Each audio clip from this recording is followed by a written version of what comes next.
actually, this is quite amazing. You know that over the last decade or so, we haven't had such an initiative like the one we're here to sign, that we haven't had a UK-German friendship treaty. And therefore, I would like to thank the previous government, which has taken this initiative and engaged in the preparatory work, allowing us, the government in office now, to conclude the negotiations in record time. And it is here that in 2025, we first time ever have concluded such a treaty on friendship and bilateral cooperation between the United Kingdom of Great Britain, Northern Ireland and the Federal Republic of Germany. This is truly a historic day, and I feel honored to be here as the German Chancellor today with the Prime Minister of the United Kingdom signing this treaty. We're not doing it for the benefit of the two of us. We do it for the benefit of both our countries and above all for you and I address myself especially to the young people wir here. eine gute Perspektive We geben wollen. want to provide a In good diesem perspective Europa, to you das in weiter this Europe of ours zusammenwachsen muss, that gerade auch has to in Deutschland continue to grow und in together, especially between Germany and the United Kingdom. Thank you.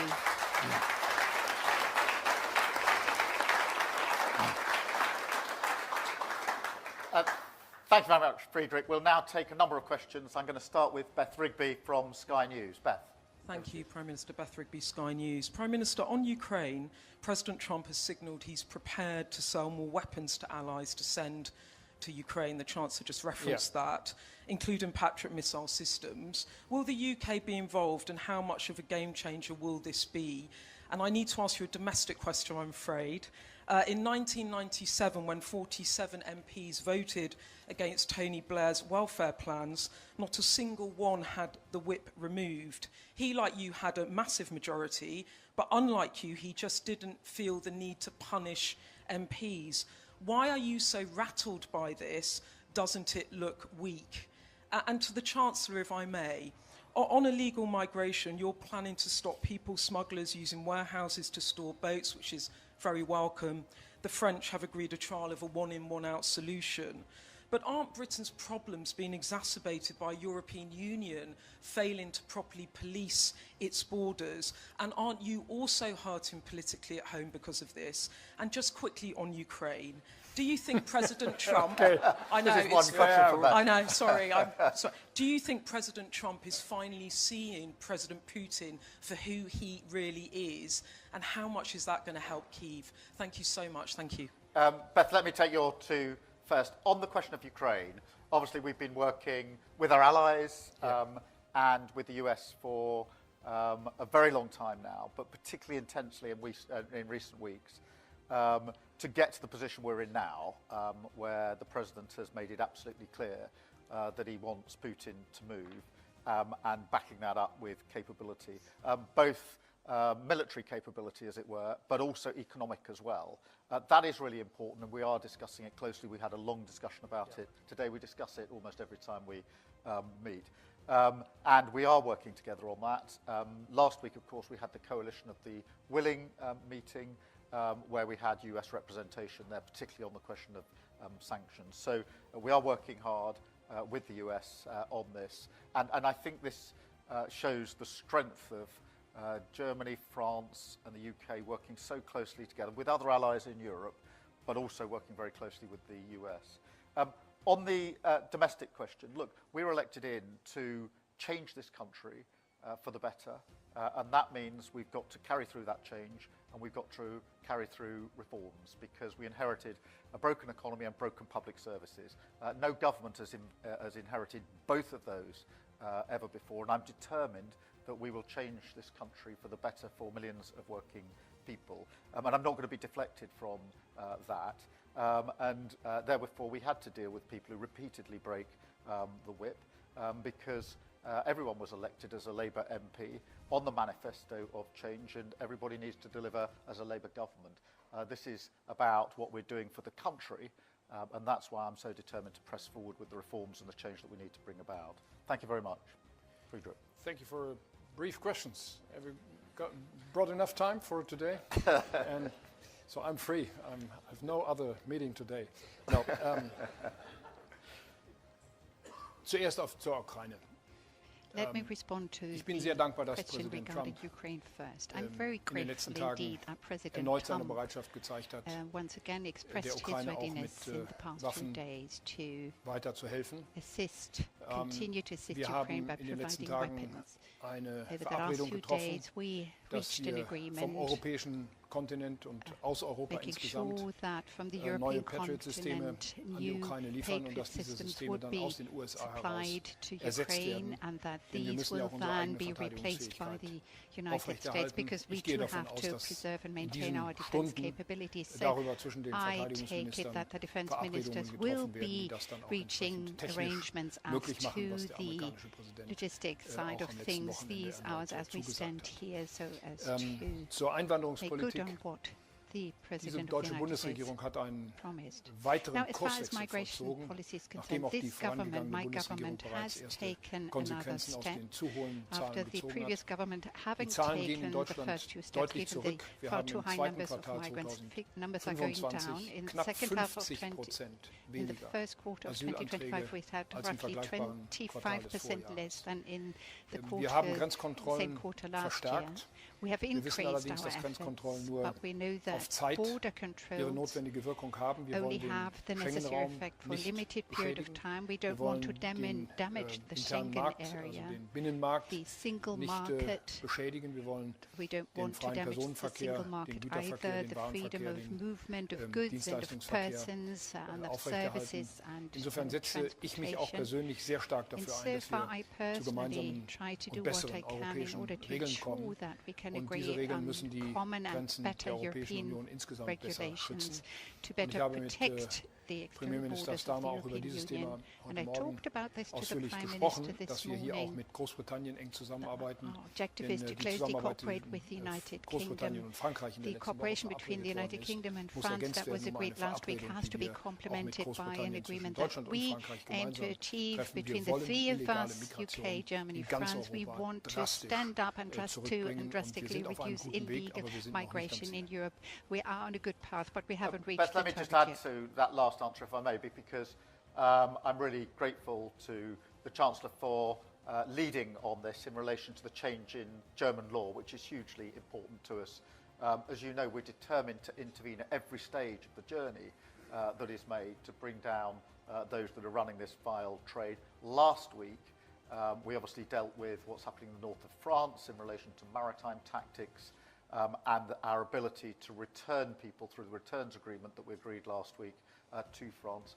But for a long time, I've been very concerned about the fact that engines in particular, but component parts of the boats that are being used are travelling through and being stored in Germany, but they can't be seized because the law didn't accommodate for a country which had left the EU and therefore needed to be amended. And I am very grateful for the Chancellor, and we've discussed this at great length on a number of occasions. Okay, so we've been listening in there to the United Kingdom, Prime Minister Keir Starmer and German Chancellor Merz holding a press conference, taking questions there.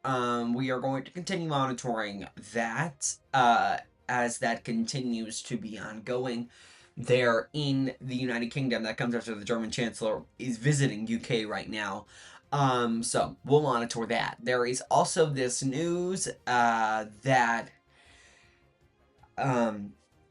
the House Committee on Appropriations, Subcommittee on Transportation, Housing, Urban Development, is now meeting. So we have been monitoring that. We were listening in a little bit earlier. It was a little boring, but things may have gotten a little bit better. So we will go back there as we continue on this Thursday to monitor a number of events. So I do want to go over now to the House Appropriations Subcommittee meeting there on a number of topics. Let's just listen in here in the U.S. House.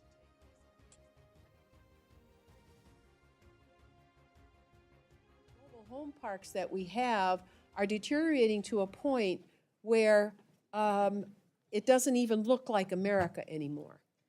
And so the area of housing is critical to the American people. So to cut back at this point where people can't even afford rent, I was with a gentleman the other day, and he cannot afford $800 a month for rent. He can't. What's he supposed to do? He's 75 years old, and there isn't any more room in the publicly subsidized housing, and what does exist is too expensive for him to move in. Where does he go? And he's not well. This is not just happening in my district, it's happening across the country. The cuts, I was sitting here and doing a little bit of math. If under the Republican bill, which rewarded billionaires, okay, you're adding trillions to the deficit and to the debt, the accumulated debt of the country. Every year, those billionaires are going to get $340,000 a year in a tax refund, $340,000. In my district, that would house just one billionaire's tax cut for just 1 year would allow me to house 340 more people in my district. Over 10 years, that one person who wouldn't get, he'd get more tax cuts, but he wouldn't get $340,000 more. Just that one person could house 3,400 people in a district like mine. That's pretty darn good. And so I think some have too much, and others can barely survive. Barely survive. And that's happening across our country, not just where I represent, where people believe in work. They want to work. They want to work at a wage that gives them a decent life. And by that I mean food. A lot of them can't afford a car, but some type of shelter that's decent. And this bill doesn't take us in that direction. One of the people I represent is a 72-year-old retired nursing assistant, 72 years old. She lives in a HUD-supported apartment and hasn't had a working elevator for months. Every day, she climbs 3 flights of stairs up and down to buy her groceries, lug them up, do her laundry, and keep her grandkids in tow. The landlord says repairs are delayed because there's no federal funding coming in, and this bill will make sure there just isn't any. Now, that isn't healthy for the country. There are some folks who simply have too much, and they don't need more. They really don't. It might actually be better for them if they had to struggle a little bit more, so they didn't lose sight of other people that live in this country. And we don't want our neighborhoods to deteriorate, but they are, because there isn't enough to support rehabilitation of housing in this bill. And what a tragedy for our country. It doesn't meet the moment. The rail passenger service issue is extremely important. We are so far behind the rest of the world, it's an embarrassment. If you doubt what I say, just go up to Canada. You can go from one end of the country to the other on really decent rail. We can't do that. And we have 350 million people. We're going up to 500 million folks. So for your children and grandchildren and great-grandchildren, think about the country you're leaving them, inadequately prepared to function. Our highways are crowded. We got truck jams all over the middle west part of the country. We can't get more rail in order to haul all these containers and so forth. We can't get a sea, land, rail configuration to relieve all of the stress on our streets because the federal government is under investing in transportation, which this bill also does. So I just say, this is a wake-up call. I'm not going to support this bill because I know America can do a whole lot better than we're doing in this bill. I feel sorry for us as a country. And I hope that enough people wake up to say, you know what, we can do better than this. We can create a better way of life for our people. And that starts with where they live and the kind of transportation systems they can have to get to work in the new America. Thank you, and I yield back. Thank the gentlelady. The gentlelady from Illinois, Ms. Underwood, is recognized for her remarks on the bill.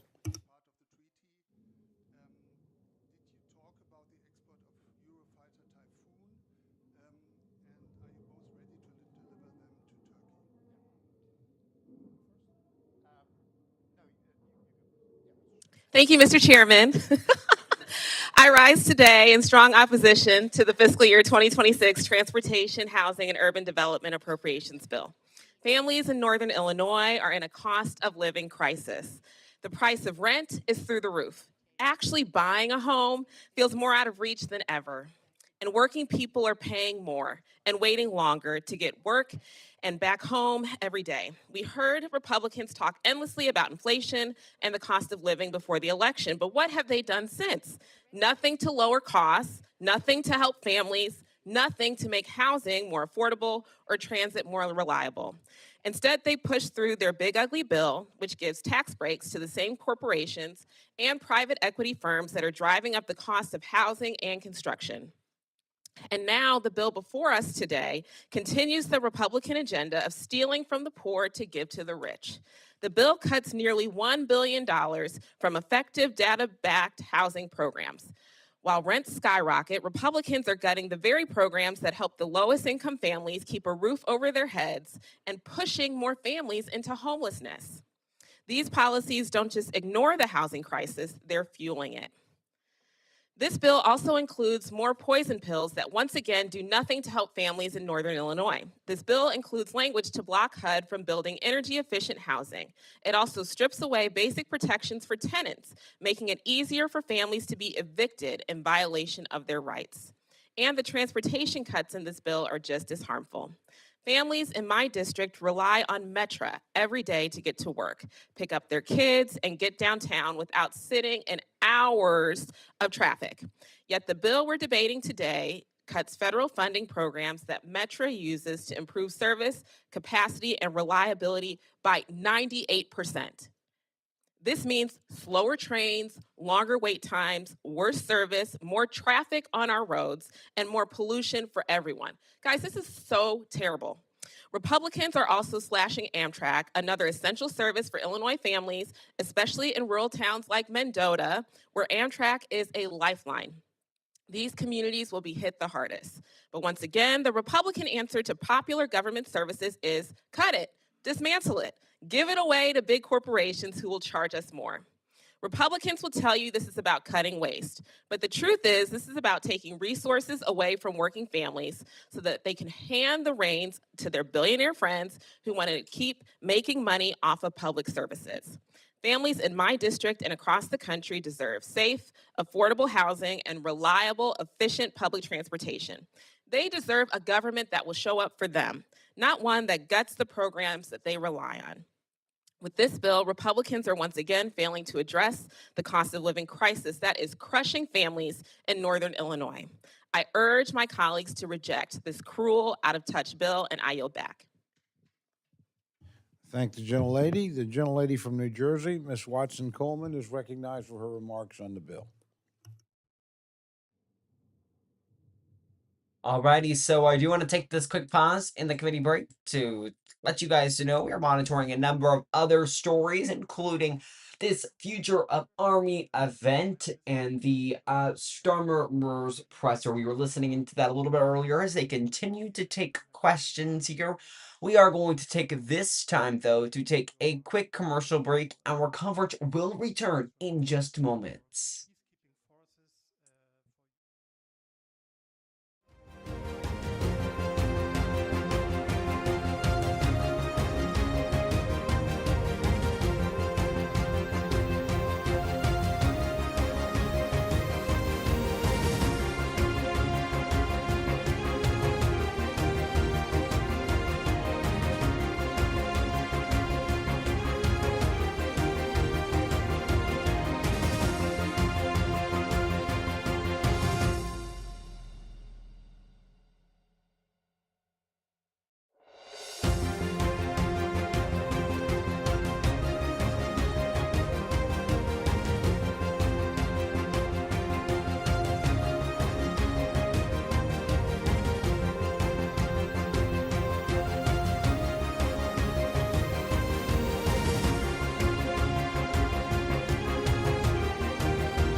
Alrighty, welcome back to Brooklyn News Live on this Thursday. Still a lot of news coming in and a lot of news to follow. You're still looking there at that House Appropriations Subcommittee on transportation rather, in the housing and urban development. We are watching that as we are awaiting a number of other events. A.G. Bondi set to visit Alcatraz today. That is something we are also following. We will have a live shot of that if we're still in the air when that moment comes. Still a press conference to come from the White House as well from Caroline Leavitt. We will listen to that. That is at 12 p.m. Then I believe we have at 1 p.m. we are expected to hear from the Department of State, where we will hear, I believe it is going to be Tammy Bruce who is holding that conference there. So lots to listen into, lots to watch for, and we will be doing exactly that. But for now, let's go back out live to this House Appropriations Subcommittee, who is continuing to meet. Plans. So I am skeptical. And as I say that, we are losing that Of a feed. provision in this bill that would give the Secretary expansive authority Let's, to continue micromanage how assistance programs are applied. I think that a responsible use of this kind of authority would require an in-depth understanding of these programs. But based on the testimony before this committee, I have a really hard time believing that the Secretary is fully read into these details. This isn't the kind of paradigm shift that I can get behind. Furthermore, this bill pulls the rug out from under renters and working families and the communities in which they live. It does nothing to lower costs. It simply shifts the burden to the most vulnerable at the benefit of the greedy and the very rich. I urge my colleagues, let's stop balancing the budget on the backs of seniors, low-income families, and the disabled on behalf of billionaires who don't need a thing from us. We can and we must do better. I thank you, Mr. Chairman, and I yield back. Thank the gentlelady for her remarks. The gentlelady from Pennsylvania, Ms. Dean's recognized for her remarks on the bill. Okay, so we have some other news that's ongoing this hour that we are going to break in and bring you all. Give me just a second here. We're going to break it in and bring it to you all because we want to go live out now to Tampa, Florida, where a surgeon there is announcing plans for new COVID recommendations for children. That is the news we are following there. Let's listen in. Specialty practice focused on the care of the vaccine injured and long COVID. I recognize that it was the greatest unmet medical need in the country. The patients were being gaslit, ignored, misdiagnosed, and there were legions of them. In my public advocacy and wherever I traveled or asked to speak, I was talking to just innumerable vaccine injured. As a curious clinician, and I like challenges, I decided to take on this disease. And I've now spent 3.5 years treating patients who are chronically ill from the vaccine. Now, without going too much into the science, I personally differentiate, I use two different terms. Vaccine injury, the way I use it, I think about that as a single organ dysfunction problem. So a stroke, a heart attack, myocarditis, an autoimmune condition, what have you.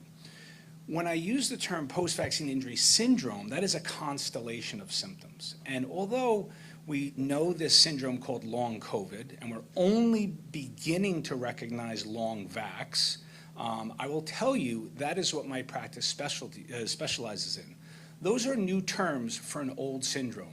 What we're seeing is an epidemic of a disease that has long been called myalgic encephalitis / chronic fatigue syndrome.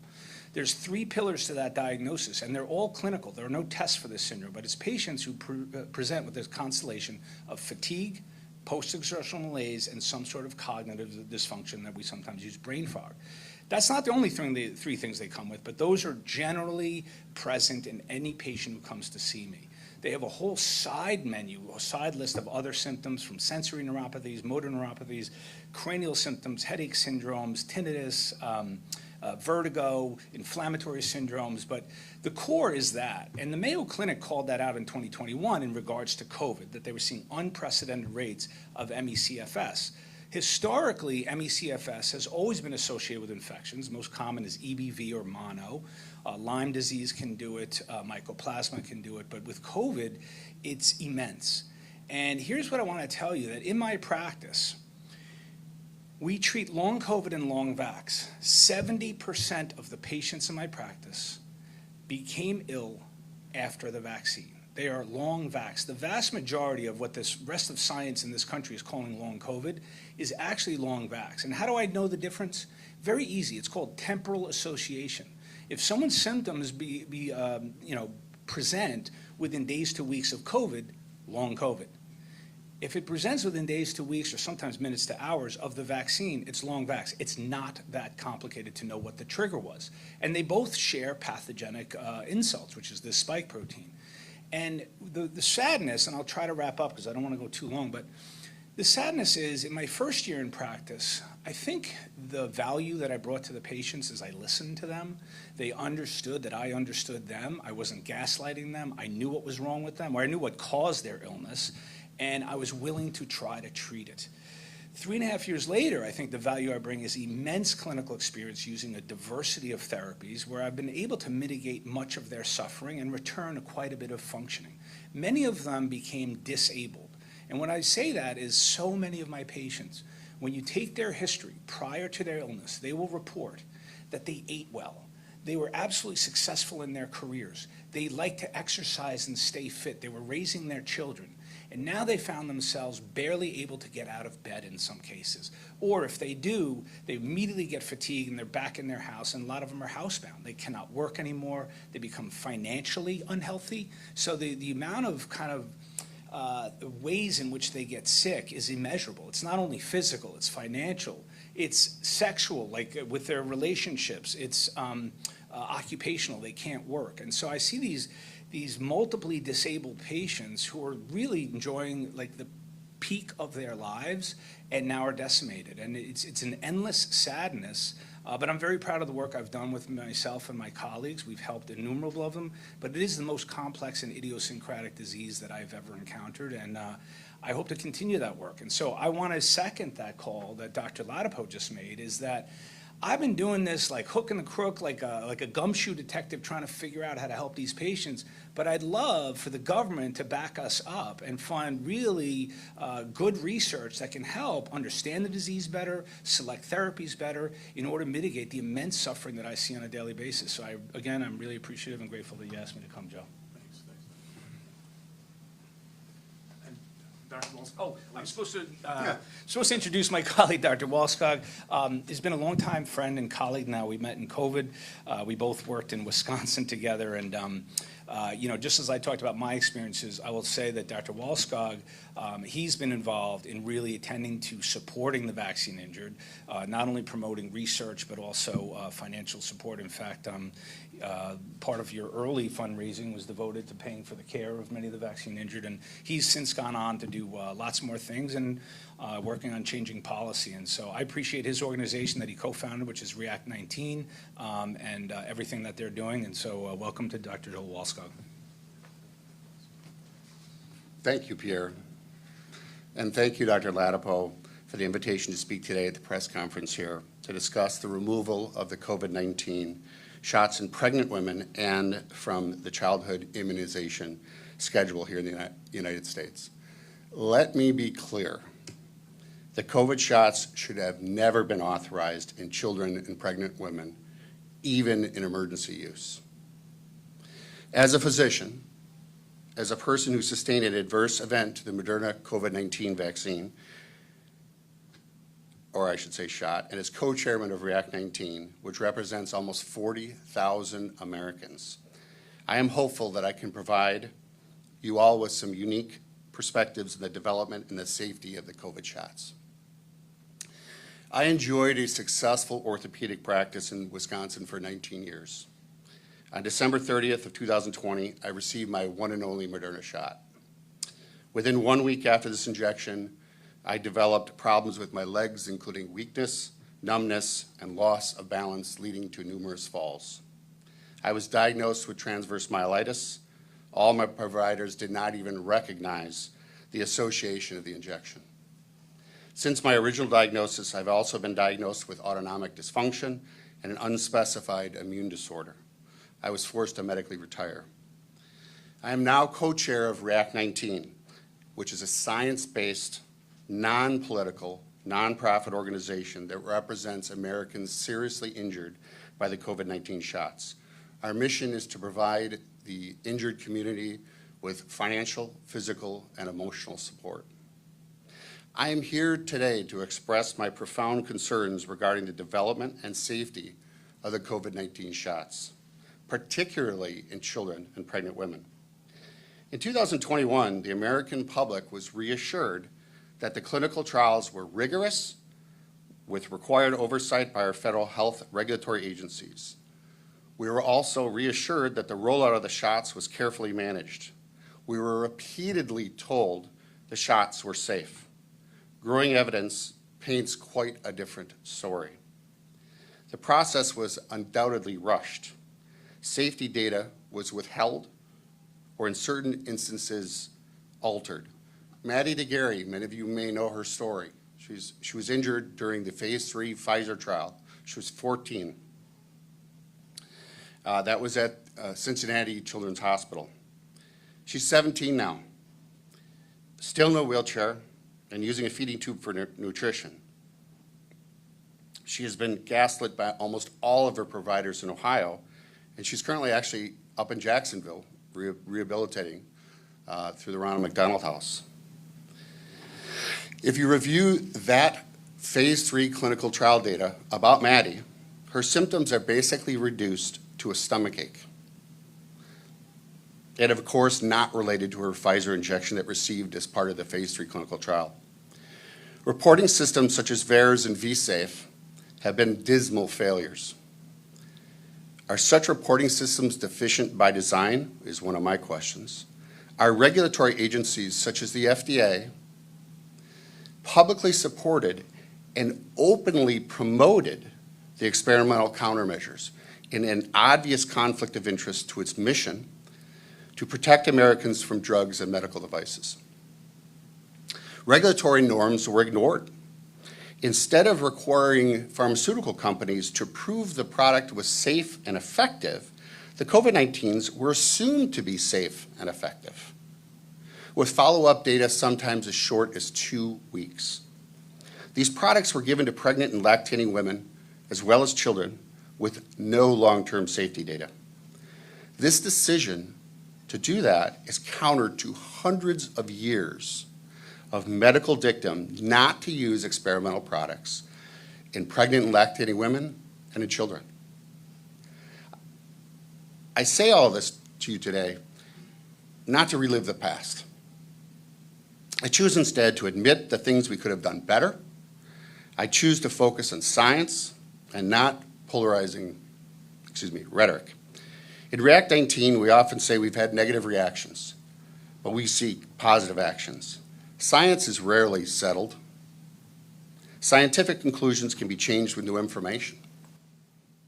Alrighty, so you have been listening in there to Tampa health officials speaking on not giving pregnant women these COVID-19 vaccine shots. We heard them talking about long vax and long COVID. The health official before him talking about the work of his clinic. This health official saying, just talking about how it can affect somebody. This kind of going along with, if you remember, during the COVID-19 pandemic, which is kind of when I began to get my start in news a little bit, we were hearing these officials talk about how in 7 months a vaccine coming out that's unsafe. Now, according to these doctors, there has in fact been an impact due to the fact those vaccines came out so quickly, and it's affecting pregnant women as well. I do want to note some other news that is coming in this hour, though, because there is some more news that we are following that is live over at the Senate floor, where it is beginning to convene a quorum call there. They were talking a little bit earlier on we saw Senate Leader John Thune speak there. So we are going to keep following that. We are also expecting to see Secretary Sean Duffy speak on the transportation side of things, so we will be listening into that. We are still monitoring this meeting there over at the House, where the subcommittee on this committee on appropriations subcommittee and transportation, housing, and urban development there meeting. We are watching that and monitoring it all. The Army event still underway over there, in the House of Representatives still convening regular business. Just another day in the nation's capital there. So you watch all of these events that are ongoing in this busy political world. And of course, that health official meeting there over in Tampa that we are continuing to monitor. We are going to watch it all, though. We are going to sneak in a quick break here for you. We'll be right back with much more coverage. You have been watching excuse me, you've been watching Brookland News Live throughout the last little bit. Tell me if you like all three of these different shots when we go to break that we just added.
Hi, everybody. I want to welcome you back into Brookland News Live. We have been watching a number of events throughout the last few hours. 10:31 a.m. Central Time.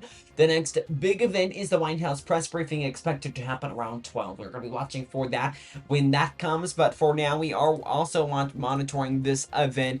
America is building again. That is happening soon with Secretary of Transportation Sean Duffy. I do want to go over to the House of Representatives. They have been conducting business for the last little bit. Why don't we sit down here for just a few moments? New era of blockchain innovation, we need to pass the Genius Act so our regulators can get to work implementing a comprehensive stablecoin framework. With that, I yield back. Gentleman yields back. I reserve, Mr. Speaker. The gentleman reserves. The gentlewoman from California is recognized.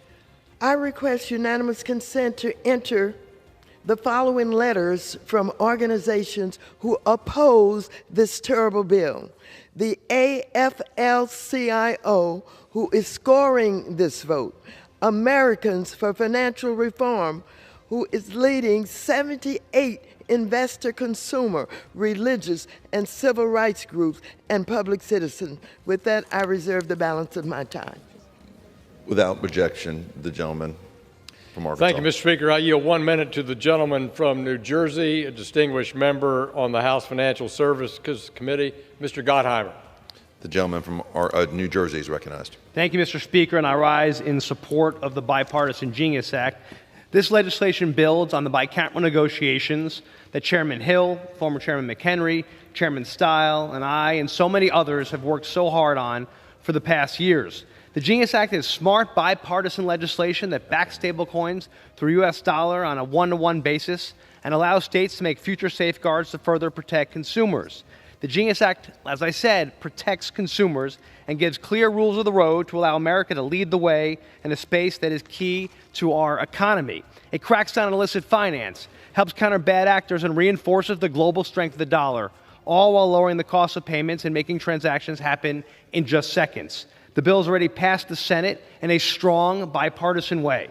Now it's time for us to clarify rules for stablecoins, protect consumers, and promote American innovation. As I said before when we were talking about the Clarity Act, the question is, do you want some rules of the road or no rules of the road? To vote against this bill and to vote against the Clarity Act, it's irresponsible if you want to make sure that the Trump coin has oversight, that you want to make sure that the consumers are protected. It's, I don't know, will the gentleman yield 15 more seconds? 15 more seconds. And I just think it's critical to not pass this legislation is deeply irresponsible because it'll allow the Wild West to continue. This will protect consumers, ensure that the Trump coin and others have protection, are overseen with protection and oversight from the CFTC, from the SEC. Expired. It's critically important to protecting consumers and to protecting our country. I reserve. The gentleman reserves. Gentlewoman from California, recognized. Actually, let me just reiterate, it's irresponsible to turn this bill over to the President of the United States, and I continue to reserve the balance of my time. The gentlewoman reserves. The gentleman from Arkansas is recognized. Mr. Speaker, I want to yield 2 minutes to my friend, the gentleman from Georgia, Mr. Carter. The gentleman from Georgia is recognized for 2 minutes. I thank the gentleman for yielding. Mr. Speaker, I rise today to voice my support for Senate Bill 1582, the Genius Act of 2025, which will provide a clear regulatory framework for the issuance of stablecoins in the U.S. This bipartisan, industry-supported bill will finally give the stablecoin asset class clear rules of the road for the issuance and use of digital assets. The Genius Act will establish standards so issuers are credible and stablecoins are quality assets in a rapidly innovating digital market. I would like to thank the Senate for passing this bill. And as you were listening there to the House conducting regular morning debate, I feel like I've had to interrupt into everything really quickly here, but I do want to note that soon we are expected to see Secretary of Transportation Sean Duffy, who is holding this kind of, according to our sources, a roundtable event on transportation goals. So we are watching that, of course. That is at Washington, D.C. They're live. We are going to wait for Sean Duffy to be there, so we'll monitor it. I do want to keep watching this House floor debate. It was talking about Trump and Trump having control. I believe it might have been over Bitcoin.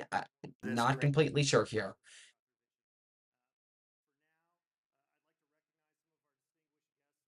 My apologies. It is something that we will be monitoring. Let's go back over to the House where they are continuing to conduct regular morning debate. The highest levels of our government. These bills ensure members of Congress and many other government officials must abide by ethics rules that we expect from government officials, allowing the industry to innovate as it should. But two individuals are exempted, the President and Vice President. This is incredibly dangerous and undermines confidence in this important industry. It also further degrades the public trust in our government, especially at a time when that trust is already eroded by the President's refusal to release the Epstein files. We need to take important steps to establish a regulatory framework for digital assets to thrive and to restore public trust. We need action now, and I hope we can close these loopholes. Thank you. I yield back. The gentleman yields back. Gentleman from Arkansas is recognized. I reserve. Gentleman from Arkansas reserves. Gentleman from California is I recognized. continue to reserve the balance of my time. Gentlewoman continues to reserve her balance of her time. Mr. Speaker, I yield 1 minute to the gentleman from Florida, Mr. Herodopoulos, our majority whip of the House Financial Services Committee. The gentleman from the state of Florida is recognized. Thank you, Mr. Chairman. Once again, we are showing that we can lead here in Washington, D.C., getting things done with the leadership of our president and our leadership here in the House, working together with the United States Senate. And it shows that we are offering that certainty and stability once again for our economy to make America first. We're going to make the dollar dominant once again, and we're going to lead on digital currency payments. So it will increase, of course, the demand for U.S. treasuries and move us towards that dominant position we need to have in the financial markets. And I applaud our chairman. As a new member of this committee, it has been wonderful to watch a person in action attempting to work with the other side, pushing through bipartisan legislation, and once again proving that Washington can work if we have leadership at the helm. Thank you, and I yield back. Gentleman yields back. Gentleman from Arkansas is recognized. Thank you, Mr. Speaker. I am prepared to close, and I yield to the ranking member if she's prepared for her closing remarks. From California is recognized. Thank you. I have no further speakers, and I'm prepared to close if the gentleman from Arkansas has no further speakers. Yield to you. All right. I yield myself the California's balance of the recognized. time. Let me again reiterate. A vote for SB 1582 is a vote to give Trump the pen to write the rules that would put more money in his family's pocket. A vote to S 1582 is a vote for consumer harm. A vote for S 1582 is a vote to plant the seeds for the next financial crisis. A vote for S 1582 is a vote to endanger our national security. That is why I will be voting no on S 1582, the Genius Act. Alrighty, I must interrupt once again because as you see there in the bottom of your screen, that DOT event that we have been monitoring, Sean Duffy, the Transportation Secretary, is now speaking at that event, so we must go over there. Let's now listen in to this America is Building Again event in Washington, D.C. That everyone's hearts and prayers are with the families who lost loved ones. But from our perspective at DOT, it's not just the emotional side. We are going to partner with Texas DOT to make sure we do our part as they go through the rebuild in Texas. And by the way, as all of you from your states have issues like that, we promise and commit to partner with all of you as we deal with disasters that are unanticipated. Listen, this is an exciting time. This is an exciting day. One, this is the first time we're bringing everyone together. By the way, this is the first of many that we want to do. It might not be as big of a group. We might do smaller group settings, but we want to have a conversation. You're going to hear from Congress later. You're going to hear from us. We want to hear from you. It's the partnership that all of us have together that are going to make the success of the next 3.5 years a reality. And I think this is unique in that you have, again, a fully engaged Congress, you're all engaged, but what's unique is we have a president who actually cares about our department. He cares about building. It's great, yeah.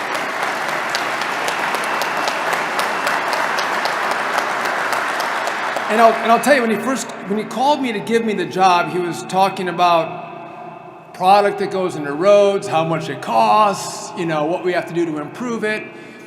He also told me that if he could pick one department, outside of being president, but one department, he would pick the Department of Transportation. Because he did build buildings as a real estate developer, he loves the building of roads and bridges. He truly cares about it. And by the way, that is a blessing if we all do really well together. It is going to be a curse if we don't do well together, because it's maybe going to cost me my job. But he does. He wants to build big, beautiful roads and bridges that connect the country, that move our products, that move our people. That's what he wants all of us to do together, and he wants to see real progress in real projects over the course of the next 3.5 years. And so to have that kind of support from the top office is remarkable and a great opportunity for all of us. Again, presidents care about a lot of things, and President Trump does care about a lot of things, but he does care about this, so that's critically important. If we look at what America's history is and infrastructure, we have been absolutely remarkable. We built the Panama Canal. We had rail from coast to coast. We built that. We built the interstate highway system. We have a great history of delivering great projects without a ton of money and not a lot of time. And it seems like right now we celebrate filling potholes in communities, and that's a political win. I filled your potholes. Let's all give ourselves a round of applause. We're better than that. We can do better than that. And I think if we look around our country, we have spent a lot of money, and I don't think we've delivered as well as we could have. We have our roads and bridges that are becoming too old and too dilapidated. It took us 5 years to build the Hoover Dam. 5 years. 4 years to build the Golden Gate Bridge. It took 16 years and $15 billion in California high-speed rail to not lay one track. Are you kidding me? That's the American legacy right now. We can spend a lot of money and take a lot of time and not build projects. The Second Avenue project, the subway system in New York, it's going to take 4 years and $4 billion to build a mile of subway in New York. We have to do better, and we can do better. The Francis Scott Key Bridge, we all saw that went down. We haven't started reconstruction on that project. We have to do better, and we can do better. And part of that is going to be how well we all partner with the Congress as they do surface transportation reauthorization as they go through that process. We are going to communicate with them. I know you will, and we'll communicate through you to them, and they're willing and able to partner with us, which I'm excited about. But what we want to do is collaborate with all of you on 4 key pillars. We want to enhance safety, accelerate project delivery. We got to go much faster. It's part of you, but we in Congress also have to do our part as well. We have to increase opportunity, and we have to strengthen our partnerships. And that partnership strengthening happens today. And again, today is not the last day, today is the first day of many smaller groups and many conversation and much more flow of information from you to us, because you're on the ground. When I took over as the secretary, we had 3,200 announced projects. And by the way, announcing projects is really fun, and you all get excited in your states, and like we get projects, and I got this road and I got this bridge. As you all know, the problem is it takes work to do the grant agreements. And so a lot of people have complained like we're stalling projects, we're not moving quickly. That's actually not true. Our mission is to build as quickly and as much as possible. So we're working through a historic backlog as fast as possible to make sure we can get money out the door to all of you to make sure these projects are moving and moving quickly. But what we have done is we've said, listen, the Congress was very specific when they gave us this money. They gave certain guard rules and rails that we have to follow. They didn't include requirements that we have DEI or green priorities, which I think those initiatives from the last administration are going to drive up the cost for all of you as you do the project. So what we're doing before we send out grant agreements and negotiate with all of you on what those should look like is we're pulling out the DEI and the green. And again, if your states want to do that, if you all want to make that happen with your money, that's great. But with our money, we want you to build as fast, and we want to streamline the rules and regulations around what you do as much as possible. It's not just those prior requirements. We also have to look at how are we navigating NEPA, right? And other red tape and regulations that you have to comply with. So there's a role that we have at DOT. We are aggressively moving through what we can do with NEPA reform here. There's a role for Congress. And by the way, there's politics around this, right? I would tell you that it's interesting as I talk to both Democrats and Republicans in the House and the Senate, all of them, virtually all of them, are saying we need reform. Because whether you're a blue district or a blue state or a red district or a red state, all of them want more money, they want more infrastructure, and they want their projects to move more quickly. And so we're going to need their partnership to clear the deck on some of these laborious rules that make things more challenging and more difficult for us. So as we're doing NEPA, we've also reformed CAFE standards, not necessarily all in your backyard, but really important to what we're doing to try to simplify and make the process way easier for all of you to offer more deliverables. We're excited about the relationship that we have with all of you, but specifically with Texas.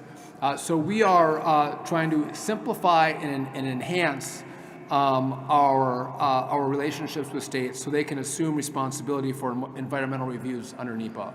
So Texas has been leading the way. If you look at what we're going to do with Texas a little bit later today, I would encourage every state to take a look at that and engage in those kind of partnerships with us.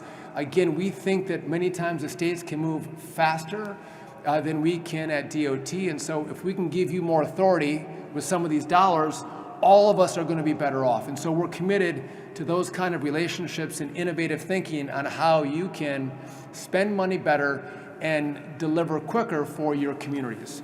And so I guess in closing, I couldn't be more honored to have this position at DOT. I think what we do truly impacts the way people live their lives.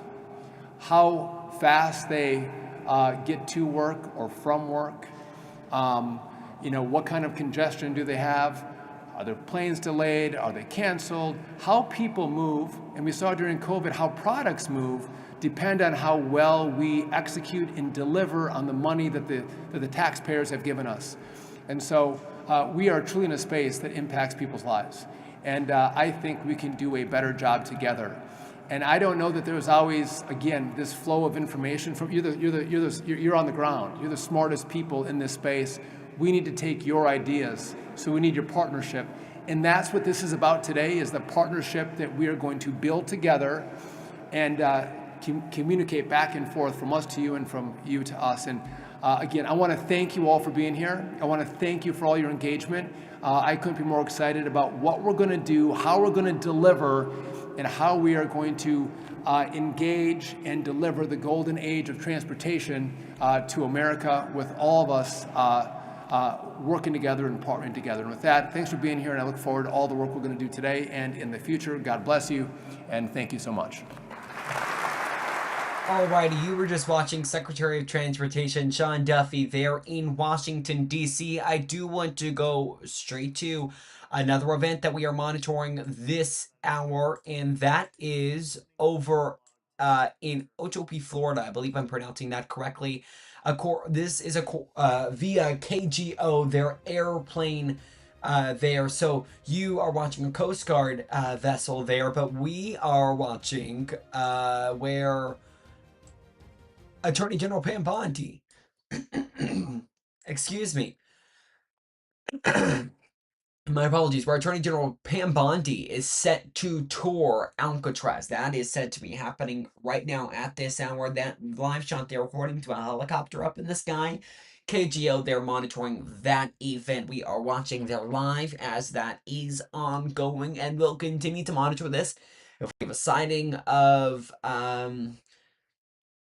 Pam Bondi, we will bring that to you. So, you are looking live there. There has been a number of different boats passing through the area. It's unclear what and where we are going to see Bondi. So, we have been watching this and will continue to watch this here. And let me check something really quickly because I may have gotten the location wrong. we are going to sneak in a quick break here, and if I did get the location wrong, I apologize. I'll fix that in just a moment, because this may not be the location in Florida. I believe this is the location actually in California, meaning this is not according to KGO. Actually, it might be, because on the East Coast, it's W, and on the West Coast, it's K. Okay, may have got the locations wrong. We are going to sneak in a quick break here. You're watching Brookland Live.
Alrighty, welcome back into Brookland News Live. It is a Thursday morning, still 10:54 a.m., almost afternoon over there on the East Coast, where we are monitoring a number of events.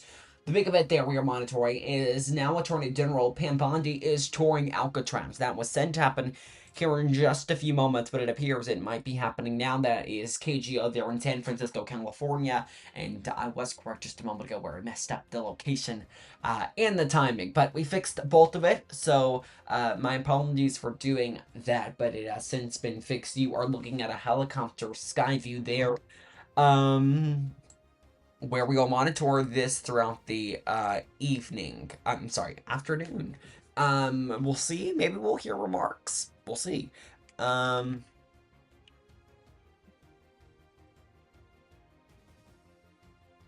We will listen in for that if something comes in on that side of things. So we'll be watching it all here. As the kind of evening goes on, there is still this event over where at the House of Representatives, where we are seeing, I'm sorry, not the House of Representatives, I'm sorry, where the Secretary of Transportation is hosting an event there. So we will be watching for anything there to come out of that.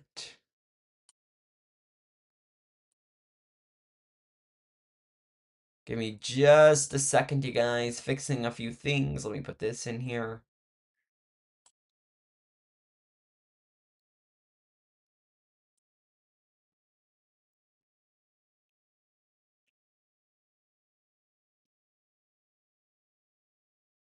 Okay, so let's go now live over to where we see Senator Tom Cotton of Arkansas speaking.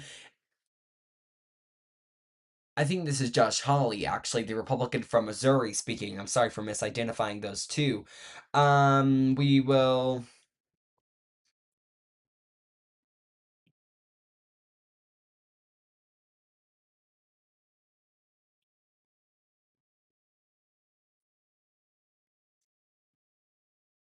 Sorry about that. Okay, so right now the Senate is convening on just kind of a regular business day. Let's go live there where we are watching this all and see kind of what the news is made here. And Eric Schmidt, the Republican from, is he also from Missouri? He is, I believe. Making sure I was correct there. Also from Missouri, now speaking on the Senate floor. Let's go live there now and listen in here for just a few moments. Or in a role like Attorney General, you need a lot of good people around you, and you have a core team. And for me, that process, you kind of rely on a lot of social capital over the years, and you ask around. You have some relationships, but you have people who then refer you to people, and you go through an interview process. And Chris Stevens was a name that just kept coming up, and I didn't know Chris before that. I knew his reputation just a little bit. But when he and I got together and visited about the vision for what we wanted to do with the office, we just instantly clicked. He's an incredible family man, a devout Catholic. His wife, Lee, they have great kids. He's a wonderful father. And before he came to my office, he was probably one of the more decorated and storied criminal prosecutors in the U.S. Attorney's Office in generations. I mean, if there was a tough criminal case, Chris Stevens was the guy. And so I brought him in originally as our criminal chief. He later, when Tom Albus, who was my first assistant, went on to become a judge, Chris Stevens then took that first assistant role. And what I was always impressed by Chris was not only just his work ethic, but his willingness to work with younger lawyers, to be a mentor. His legal acumen is beyond reproach. He's a brilliant guy.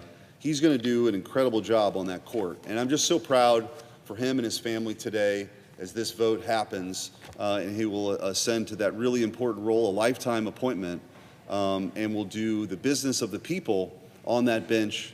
And we need more people like Chris Stevens, so it's really a special day. Josh Devine, Senator Hawley mentioned, he's a very, very smart guy. He's done a great job in the Solicitor General's office with the current Attorney General, Andrew Bailey. He will do a phenomenal job on the bench. We're really lucky to have such a deep legal bench in the state of Missouri. As these nominees came forward, we just, an embarrassment of riches in Missouri. I think that's true, and the first two of them will be voted on here today. And as I mentioned, Maria Lanahan and Zach Bluestone will come after that. So I just want to wish congratulations to them as this vote takes place, and I can't recommend both of them more strongly. And again, it's a real honor for the state of Missouri to have these two incredible jurists before this body for their confirmation vote. With that, Mr. President, I yield the floor.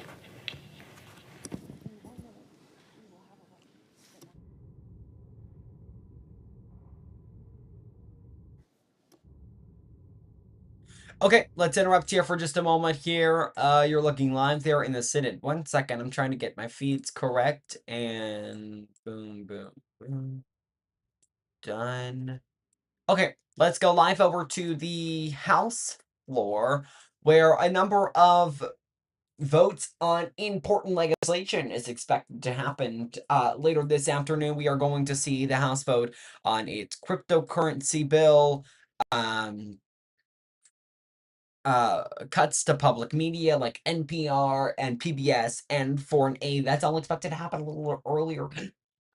Excuse me, a little later today. We are going to watch that all as it's all expected to go on here. So, live there on the House floor where this is all occurring. Let's see, can we, there we go, right feed there. Let's go live now to the House floor. And also, I do want to note, we have lost our feed to the event over in San Francisco, California, where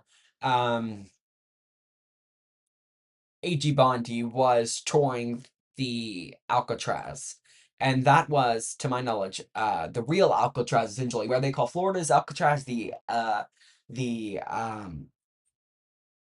excuse me, they call it the alligator Alcatraz. So that is something to note here. Just a moment. Yeah, so we've lost that feed. We will monitor it if we do, in fact, get it back here, but it does not appear that we will. So let's go live now to the House where they are voting on a number of important bills. Meanwhile, the U.S. remains far behind amid an increasingly and blatant misinformation campaign about the features of a digital currency. Let's talk about the EU. It is widely acknowledged that the EU has one of the most stringent data protection regimes and protection laws on the planet. They have strict data protections, number one, on the GDPR. They have access, so European citizens, EU citizens have access to control of their personal data. They have the right to be forgotten, which would prevent data surveillance and surveillance of citizens. And they have strict penalties for companies that violate their personal data rights. The United States could have the same in a U.S. digital currency. There's a widening gap between the U.S. and its G7 peers, all of whom have far more advanced CBDC projects than the U.S. I'll go back to the EU. The EU is in the final stages of a pilot retail CBDC program already, so far ahead of us. They're going to capture the future if we adopt this bill. The U.S. government has always led the way in harnessing technology to promote innovation. Look at DARPA and NASA space programs, clear examples of what happens when the U.S. invests in research and development. While concerns about data privacy could be real, we have the ability to protect that data in any architecture that we adopt. It's counterintuitive that my colleagues would be raising concerns about data privacy while thousands of private companies are scooping up data every single day. Vote no on this bill. I yield back. The gentleman from Arkansas is recognized. Thank you, Mr. Speaker. I'd like to yield 4 minutes to the gentleman from Kentucky, the chair of our House Financial Institutions Subcommittee, Mr. Barr. Absolutely. The gentleman from Kentucky is recognized. Thank you, Mr. Speaker. I rise in strong support of my friend from Minnesota, Whip Emmer's bill, the Anti-CBDC Surveillance State Act, a bill I'm proud to co-sponsor. This bill would prohibit the Federal Reserve from issuing a central bank digital currency or a CBDC to anyone. Now, I don't think the Federal Reserve has the authority to do this. In fact, a cursory, simple review of the Federal Reserve Act shows that the Federal Reserve does not have the legal authority to issue a CBDC to individuals absent explicit authorizing legislation from Congress. The Supreme Court has also recognized Congress's power to coin money and regulate the value thereof, implicitly denying to the executive branch or to the Fed the ability to do this without congressional authority. That said, I think it's prudent to explicitly deprive the Fed of the authority to do this for a variety of reasons. As has been said, Americans' financial privacy is at stake here. And we should not try to compete with China by becoming more like China. The argument for a CBDC that, oh no, Beijing is doing this, we should do it too. Why on earth would we want to imitate, emulate, or copy Beijing's surveillance state authoritarianism? And to my friend on the other side of the aisle who just made the argument, oh, we're behind. The European Central Bank is doing this. When have we in this country, the United States of America, wanted to emulate Europe? This is America. We do it the American way, not the European way, not the Chinese way, not the communist socialist way. We do it the free enterprise way. We do it the limited government way. We do it the way to honor Americans' privacy through the Genius Act, through private stable coins. That's the way we should do it. That's the way we should lead in innovation. And so, yes, personal privacy is at stake. Surveillance of Americans' individual financial transactions through a CBDC does raise serious privacy concerns and concerns about government control and politicization of loans, online payments, credit scores, tax compliance, federal contracts, monetary policy, and the like. But in addition to these privacy concerns, a central bank digital currency would centralize Americans' finances, eroding the banking deposit base. That would decrease competition and choice. And this is a big concern that I have, that a CBDC would substantially decrease the availability of credit and increase the cost of financial services and products for consumers, destroying our conventional traditional banking system. Our banking system, in contrast to Europe, in contrast to China, is the envy of the world. Due to its free market principles, its dynamism, and its diversity, banks of all different sizes serve customers, communities, businesses with all different needs. And capitalism promotes market demand, which incentivizes banks to offer products that fit the needs of their consumers at the best price possible. We don't want to eliminate that. We don't want to erode the deposit base with a CBDC. So I ask you, Mr. Speaker, would we truly want to lose the benefits of a diverse banking system that makes the U.S. the global leader in the financial system? Do we want to take actions to be more like China or Europe and decrease Americans' right to privacy? I went to the European Central Bank. I heard them lecture us about a CBDC, and it made me more convinced than ever that we don't want to be like Europe. The answer is we do not want to be like Europe. We do not want to be like the communists in Beijing. We must not disintermediate our banking system and allow for a creation of a CBDC. We must not threaten Americans' access to privacy. That's why I support this legislation and urge all my colleagues to do so as well. And if you really don't like a CBDC, to my Republican colleagues, vote for the Genius Act, which takes away all the arguments for it. I yield back. Time's expired. Mr. Speaker, I reserve. Gentleman reserves.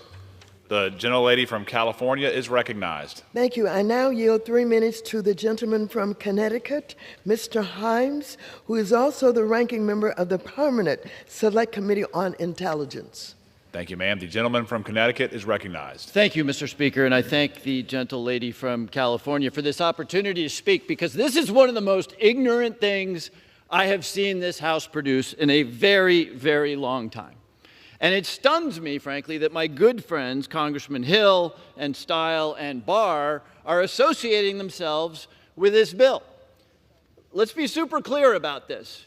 Nobody knows whether a CBDC is a good idea. A couple years ago, I wrote a white paper on CBDC, and I concluded that it's not clear. And the arguments for and against are being mooted today. Yes, it could be abused by an overwhelming executive. If we had a president that, for example, showed disdain for the Constitution, that was comfortable acting illegally, that wasn't comfortable with judicial rulings. It's hard for us to imagine that president, but this could be abused. It could be used for monetary policy, bad idea. It could be used for taxation, bad idea. It could also, by the way, be a trusted electronic currency for an unbanked population. It could be a way of supporting the primacy of the American dollar. I don't know. And the truth is that nobody on that side of the aisle or this side of the aisle knows either.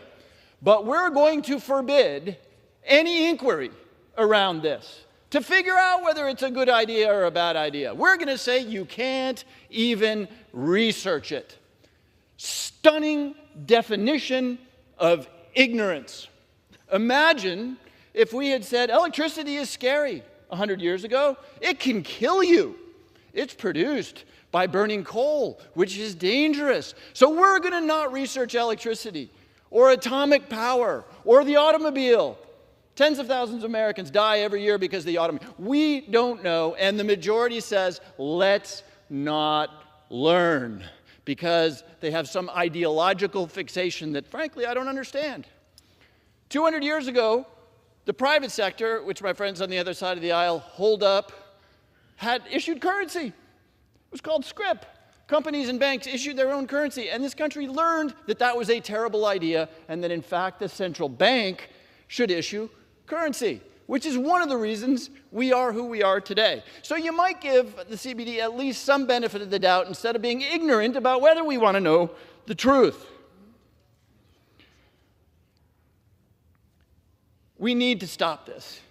We held this institution up for 2 days over a bizarre MAGA obsession, which is rooted in insanity and ignorance. Don't even find out the answer.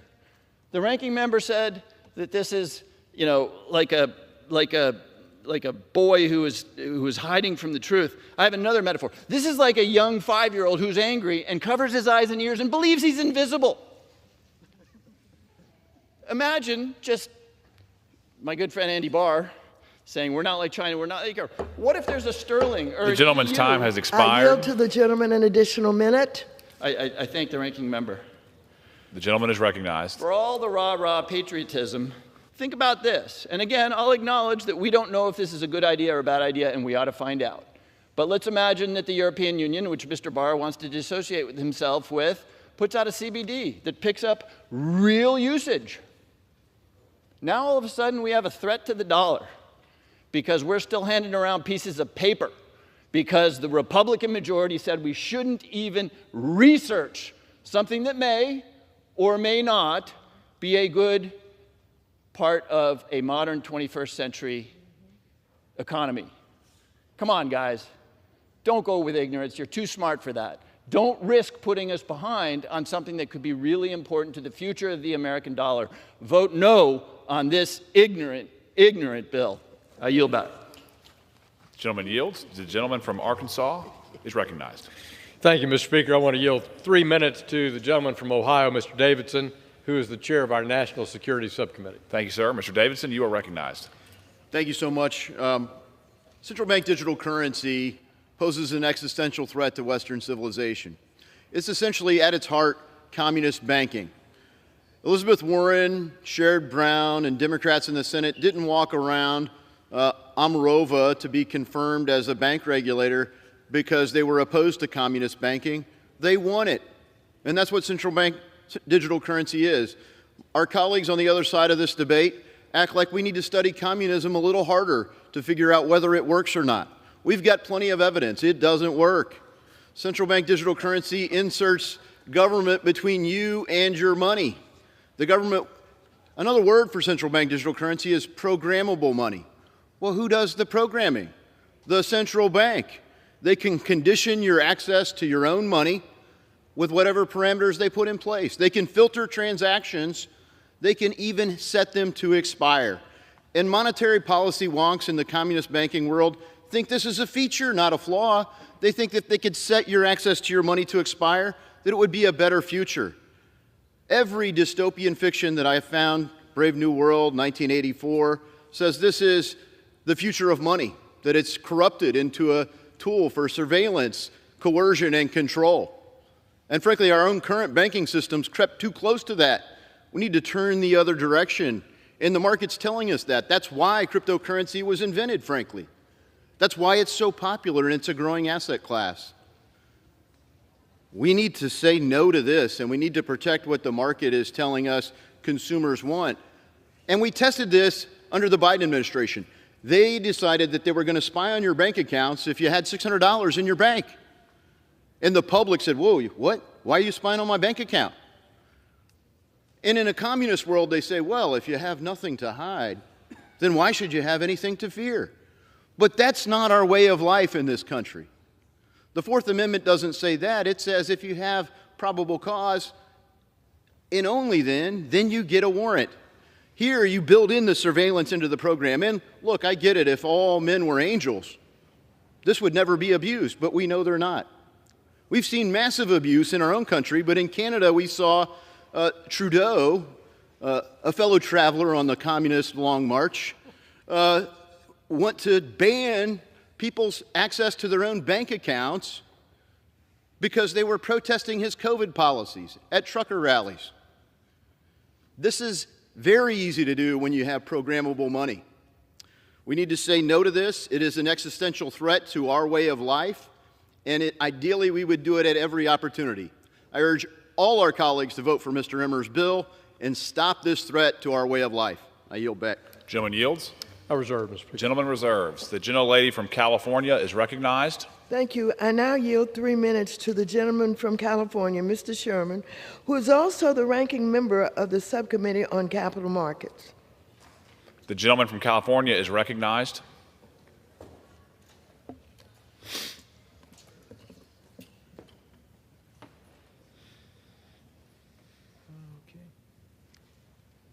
I worked hard in school, but the grade I'm proudest of is to be the first member of this House to get an F from the crypto industry.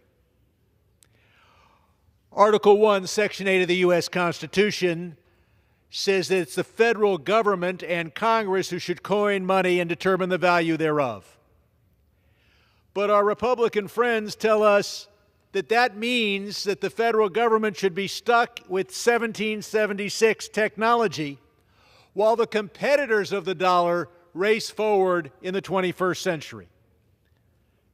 The largest super PAC expenditures in history occurred last year. the crypto industry spent more on independent expenditures. Take a look at this. You combine all of the expenditures from big oil plus big pharma, put them together, multiply by 5, and you still don't have what the crypto industry did last year. And so it's not surprising that we hear words like freedom, innovation, choice, and competitiveness used to justify making money for the crypto bros. And now we have a bill. Alrighty, so we have been listening in there to the House of Representatives argue on really the cryptocurrency bill was the big deal. The Republicans in favor of this, Democrats not. You see, they were Democrat. They were arguing about CEO and having that quote from Sam Altman, the CEO of OpenAI, who created ChatGPT. I do want to go now live to San Francisco, California, because we've just gotten a shot back, because at this hour we know that Attorney General Pam Bondi is somewhere on this island touring Alcatraz there in San Francisco, California. That is this helicopter view from KTVU.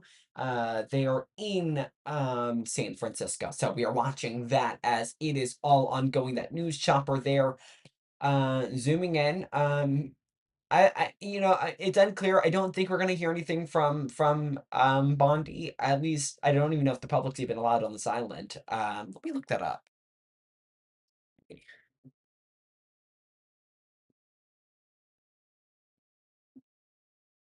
It says, this is according to Google, yes, the public is allowed to visit Alcatraz Island in California. Alcatraz is part of the Golden State National Recreational Area and is managed by the National Park Service. It is a popular tourist destination that welcomes over 1.4 million each year. Yes, okay, there was a ferry earlier that was heading to this island, so that's why I had backed myself up there and was asking that question.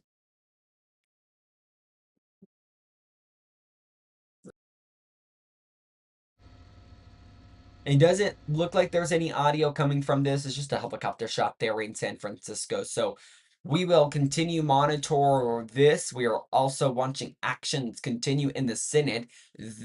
Those actions look just to be just some regular business, essentially, is what we're seeing there over in the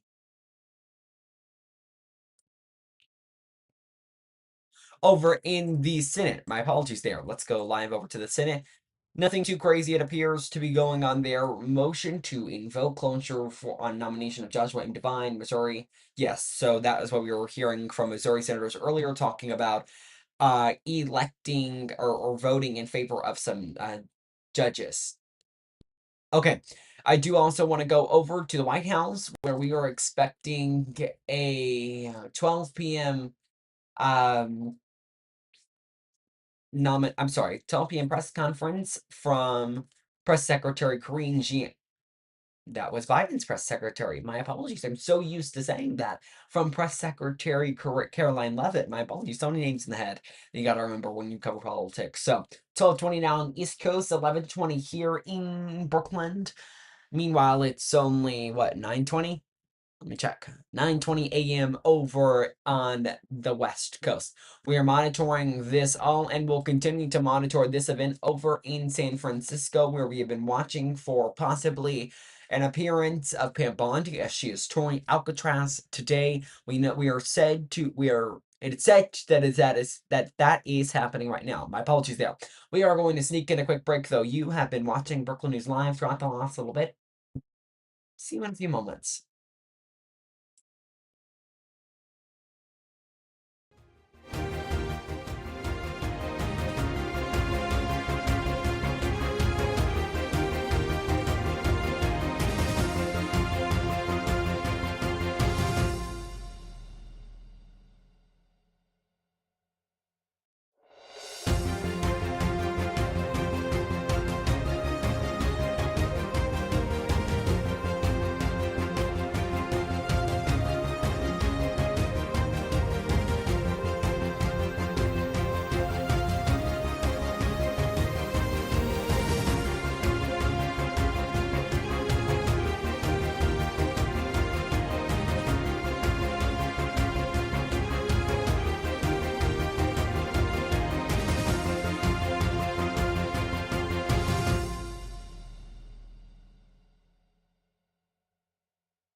Hi, everybody. Welcome back into Brooklyn News Live. I'm Jackson Mitchell. It's so good to be with you. It is 11:24 a.m. here in Brooklyn. We are monitoring a number of different things, including this shot right here. We are waiting because in just moments we are expected to have. There's an expected hearing on a media request to lift the gag order in the case against Brian Koberger. This comes after he pled guilty. It's a media request. Several media outlets are requesting them to lift this gag order. That is so that they lift this gag order that apparently is holding witnesses from speaking. So speaking out to the public. So we are going to be watching that. That is a live look at that kind of Zoom court hearing that we are going to be watching for soon. Also, in about 35 minutes or so, we're expected to have a White House press briefing. We're going to be monitoring that. Still monitoring the House of Representatives. So many things going on. There's the White House feed. I'm sorry. At here in about 35 minutes, we're gonna hear from Caroline Levitt, the press secretary there, speak possibly some questions about Fed Chair Jerome Powell, even though President Donald Trump says that this New York Times report that alleges that there was some type of resignation letter is for Jerome Powell was false. We'll be watching for that and watch for all of it, and we'll kind of just see what happens there. So lots also going on over on Capitol Hill. Let's go live out to San Francisco, California, because we are getting some news in there. Can we do it? Yep, let's take a look live. According to KTVU, that is where you're getting that shot there. One of those possibly AG Pam Bondi, maybe the one with the ponytail there walking away. That it could possibly be AG Bondi. Maybe it is. Looks like it is. Attorney General Pam Bondi. Right now, she is touring Alligator, I'm sorry, Alcatraz there in San Francisco, California.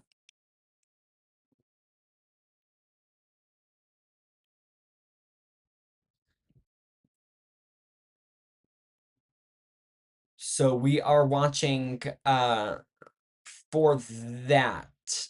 Yeah, that is Pam Bondi there walking around.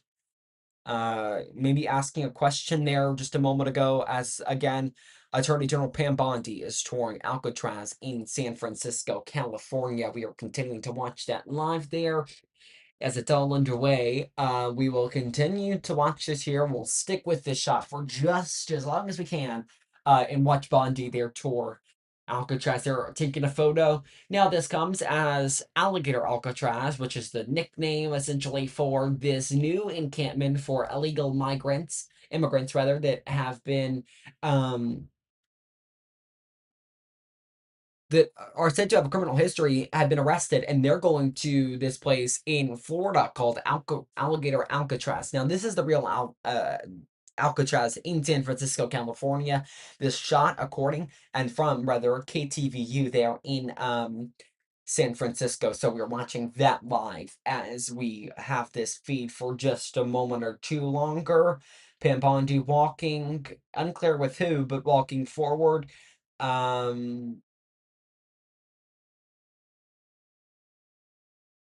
Past some porta potties. As she keeps on walking, we might lose her. We might lose her. It appears we are going to do so here just because of the way the helicopter is angled on the wrong side of the building from where she is walking. Maybe they'll make their way around the way, see if we can't get a live look there at some of this. I do want to go live over. Give me just a moment.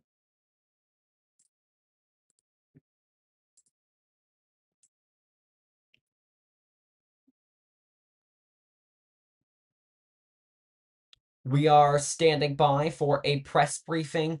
Let's go to some.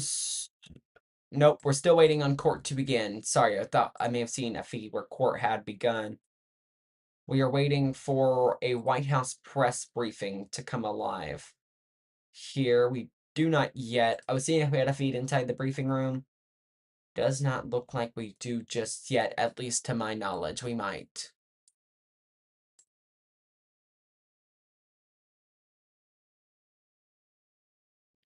Let me check here, and I'm continuing to watch this feed for court as well, so I do want to note that I am watching it if something comes alive there.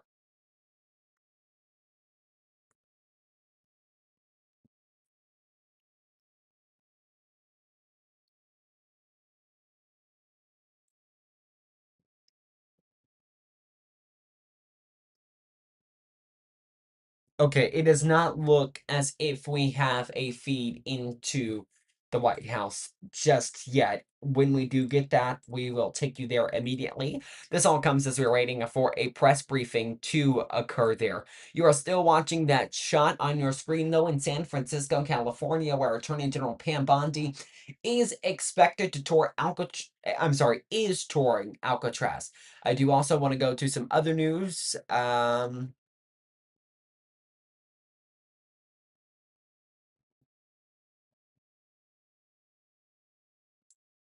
That we are following, that is over in Boise, Idaho. We are waiting for a hearing to begin for Brian Koberger after he pled guilty to the murders of the 4 Idaho college students. If you're not caught up with this case, that's live there where that's the feed we have, at least. The court will begin soon. That is live over in Boise, Idaho, where we are waiting for this hearing to get underway. It comes after Brian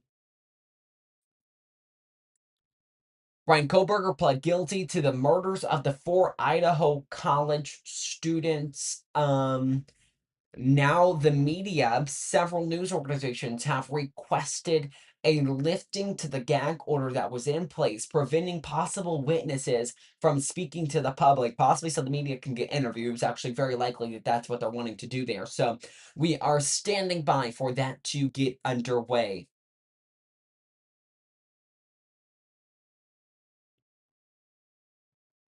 And as soon as it does, we will take you there as soon as it occurs. I'm gonna change our feeds here for really quickly, so stand by with me here. So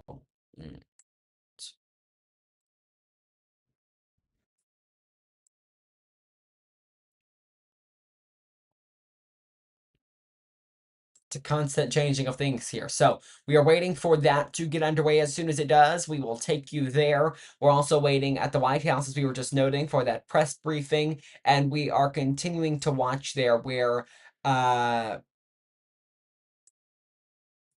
excuse me, Pam Bondi, which is on your screen there, is touring Alcatraz in California. Sorry. I'm typing in what I was saying there, and that is how I spell California. That's how I know I'm spelling it correctly, California. So, watching this all as it all occurs, lots of news coming in this hour as Pam Bondi towards Alcatraz, waiting for a White House press briefing. The House and Senate are in session, and really just a lot going on this hour. We are going to follow it all and bring you guys updates as they come about here. I want to continue sticking with the shot here, see if we can find Pam Bondi once again. We just had a live shot of her. Maybe she got on that boat. Maybe. Oh, this might be. Looks like we might be zooming into where she possibly is. Just to provide some context here.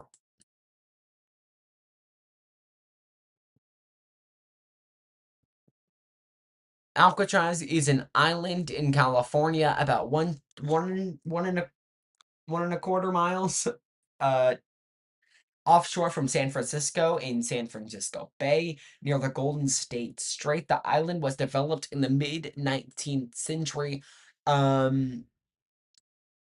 with facilities for a lighthouse, military fortification, and a military prison. In 1934, the island was converted into a federal prison, Alcatraz Federal Penitentiary. The strong tidal currents around the island and ice-cold water temperatures made escape nearly impossible, giving the prison one of the most notorious reputations of its kind in American history. The prison closed March 21st, 1963, leaving the island a major tourist attraction today. So that is what we've been watching throughout the last little bit. Pam Bondi touring this island. They've essentially attempted to make a replication of this event, of this prison rather, in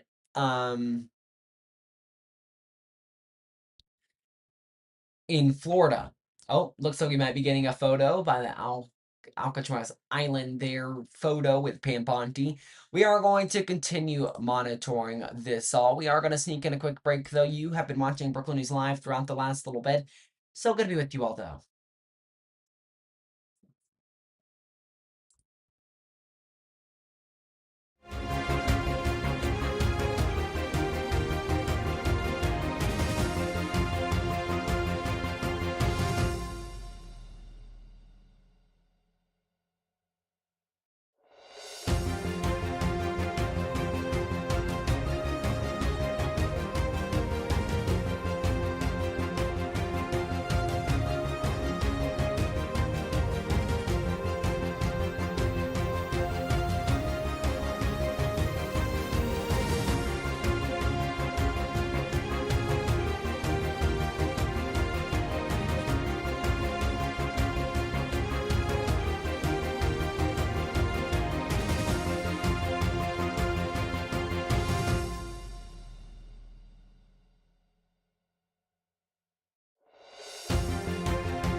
Welcome back into Brooklyn News Live on this Thursday, almost afternoon, 11:38 a.m. here. We've been live for now.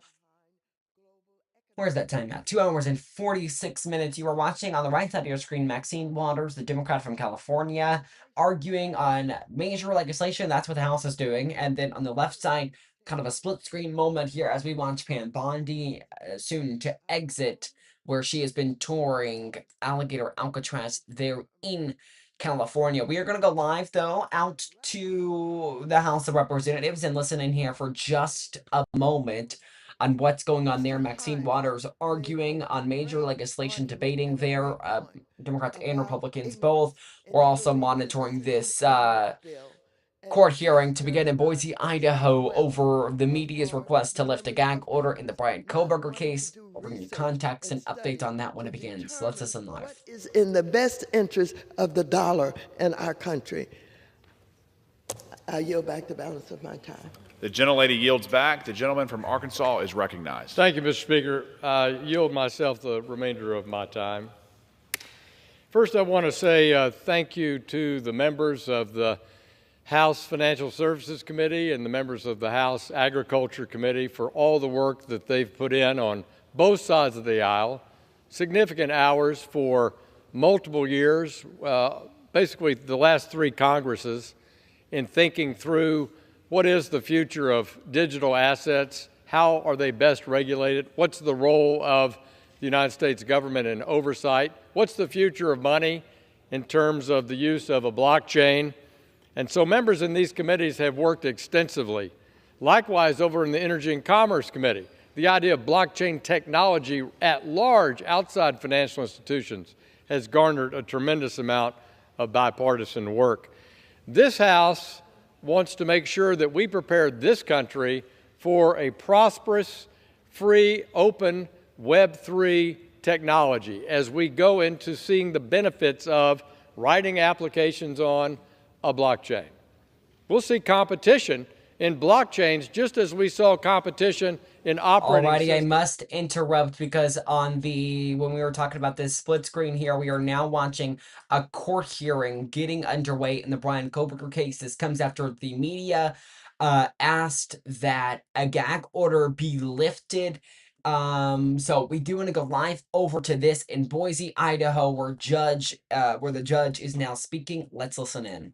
An objection indicating that they do have a continued objection to lifting the non-dissemination order. I've read the briefs that have been provided by the parties, and I'm going to attempt to shortcut things here a little bit by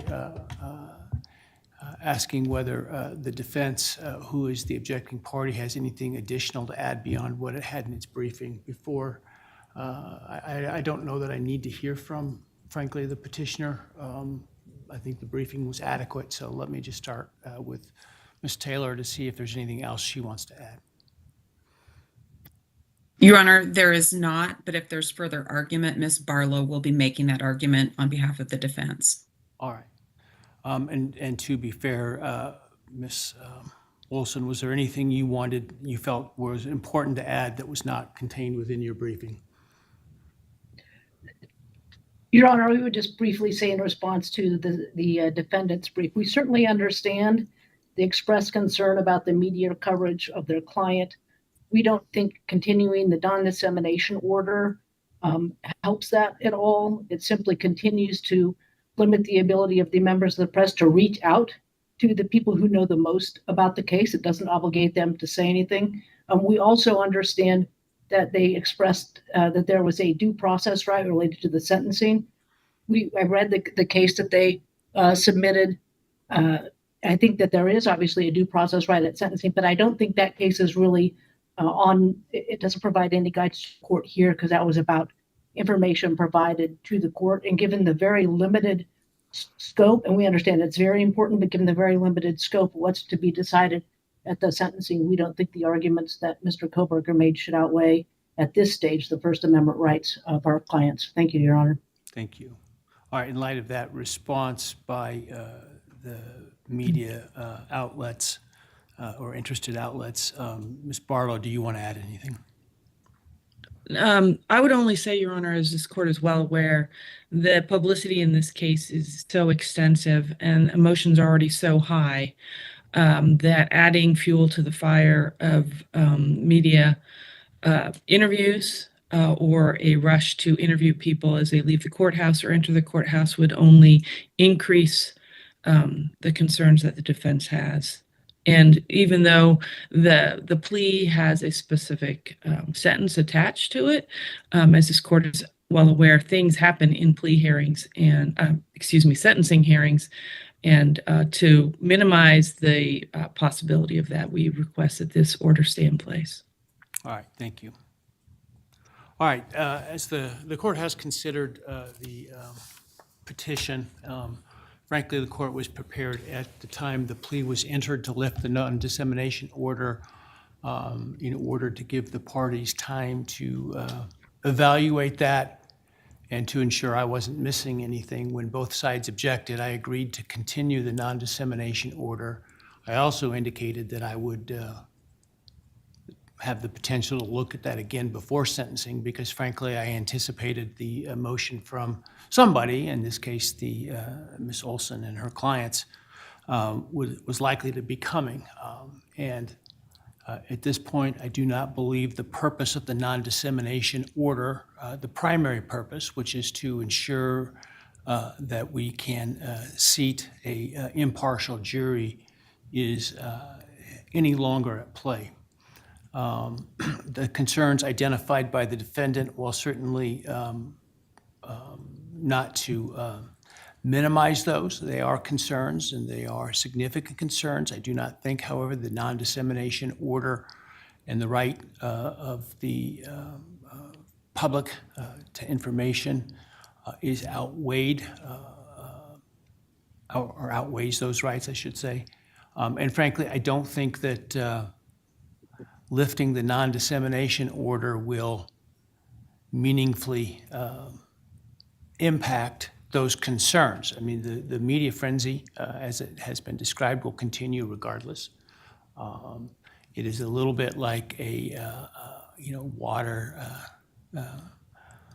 will find low ground. In this case, the media is going to write about something regardless about this case.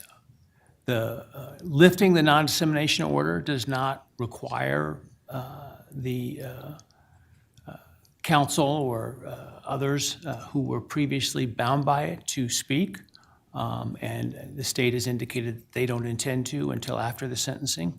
And certainly I would hope that the media interests would respect those positions and give people the space that they need and request. In terms of, for example, the defendant's family and others coming and going at the sentencing, we intend to have, as we did before, appropriate security measures in place to ensure that they, as well as the victims, are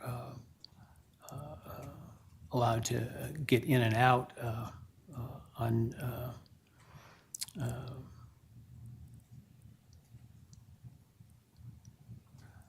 unscathed by the media, if that's what they wish to do, or if they wish to speak to the media, they can do that as well. At this point, I just don't think that I can justify the continuation of the non-dissemination order.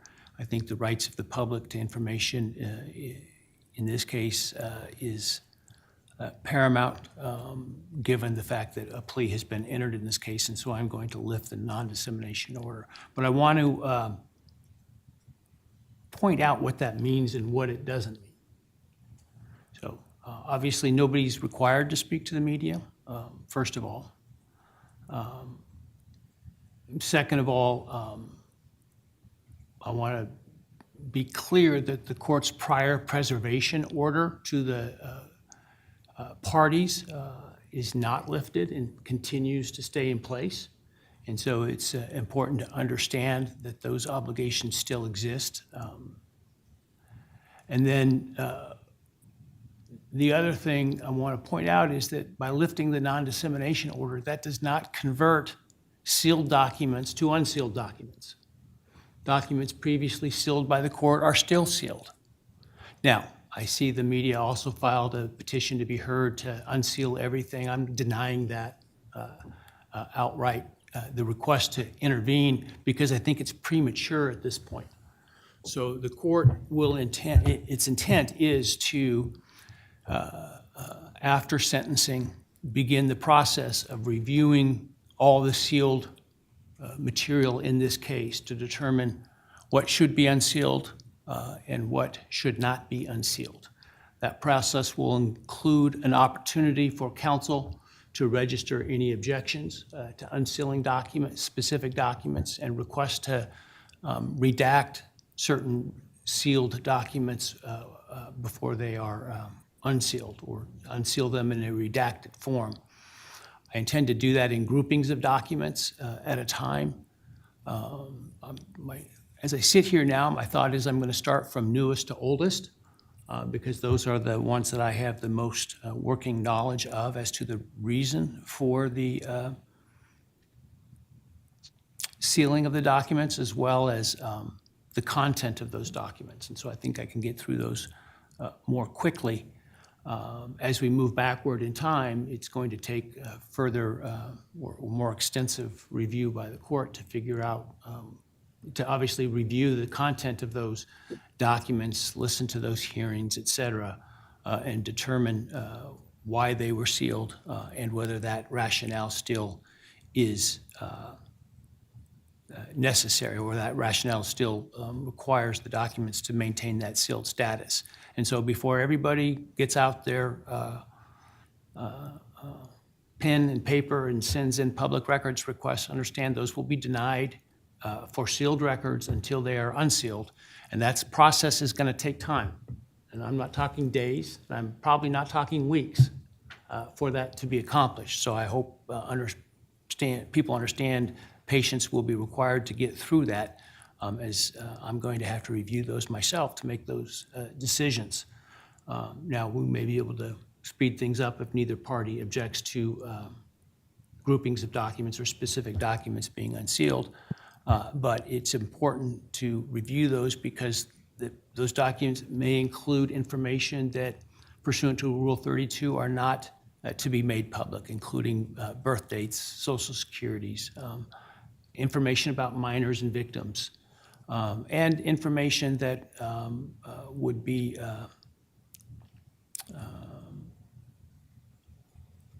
essentially inappropriate to unseal, including protection of individuals from undue harassment, et cetera. And so that's just going to take time. In addition, I'm unlikely to unseal much until after sentencing and after the appeals period has run. Now, I recognize the plea agreement includes a waiver of the right to appeal, but as the parties probably know, the U.S. Supreme Court in Garza versus Idaho has indicated the fact that a defendant waives the right to appeal doesn't mean they don't have the right to appeal. And so it may affect the outcome of that appeal, and it may affect the underlying case and the plea agreement, but nonetheless, the right to appeal does not go away because of the waiver. And so I think it's important for that time period to also play itself out to see that it goes the way that I think people intend and expect it to. And so I will be entering an Alrighty, order so in we the have been next week or listening so into a court hearing there in Boise, Idaho, where we're listening in to a judge there presiding over the case involving Brian Koberger.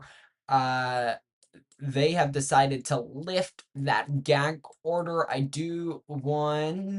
do this right here. So, lifting that gag order, this comes after several news organizations requested this order to be lifted, all in order to kind of, so the possible people could speak to the media, because there was a gag order stopping that. That has now been lifted at this hour as you watch the judge there continue to speak. So much ongoing. We are watching it all. I do want to see, we are waiting for a White House press briefing to begin soon. As soon as that happens, we will bring you that. A new view we have of everything we are watching. Take a look at this.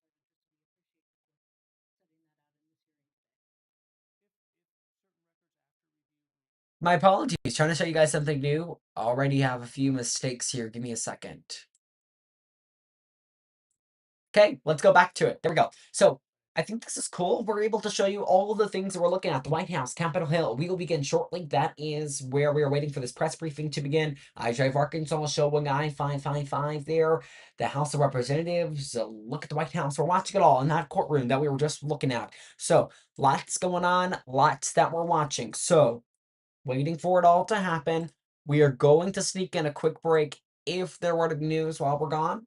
You guys know we'll bring you back into it as soon as it happens. You're watching Brooklyn News Live. We'll be right back.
Hi everybody, welcome back into Brooklyn News Live. It is about to be Thursday afternoon, almost 12 p.m. here in Brooklyn, where we are continuing to follow the news that matters to you the most. We've been looking live at a number of shots this morning, really.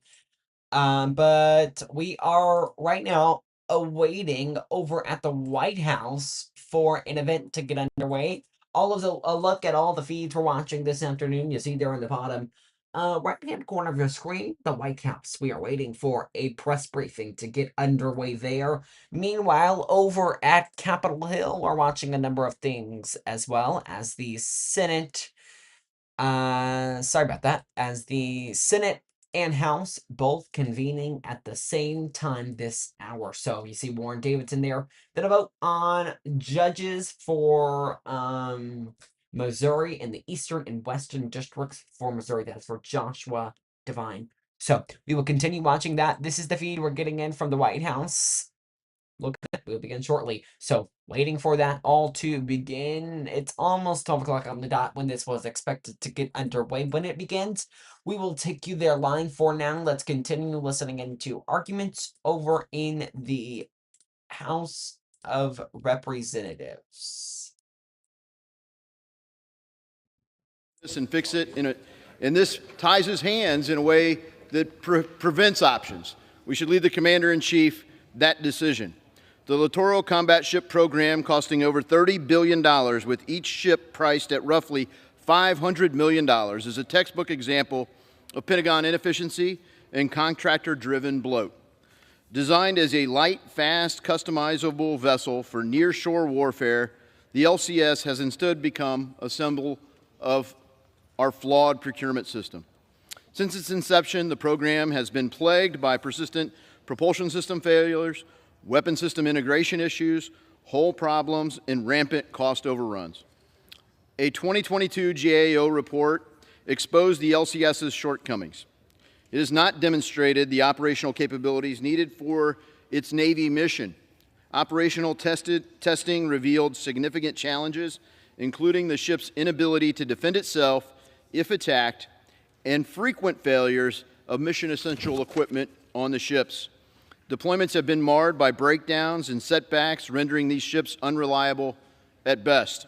Mr. Speaker, forcing the Navy to maintain a fleet of broken, expensive ships is simply irresponsible, and I think it's wrong to tie our Commander-in-Chief's hands. Our sailors deserve the best, most reliable vessels to defend our nation.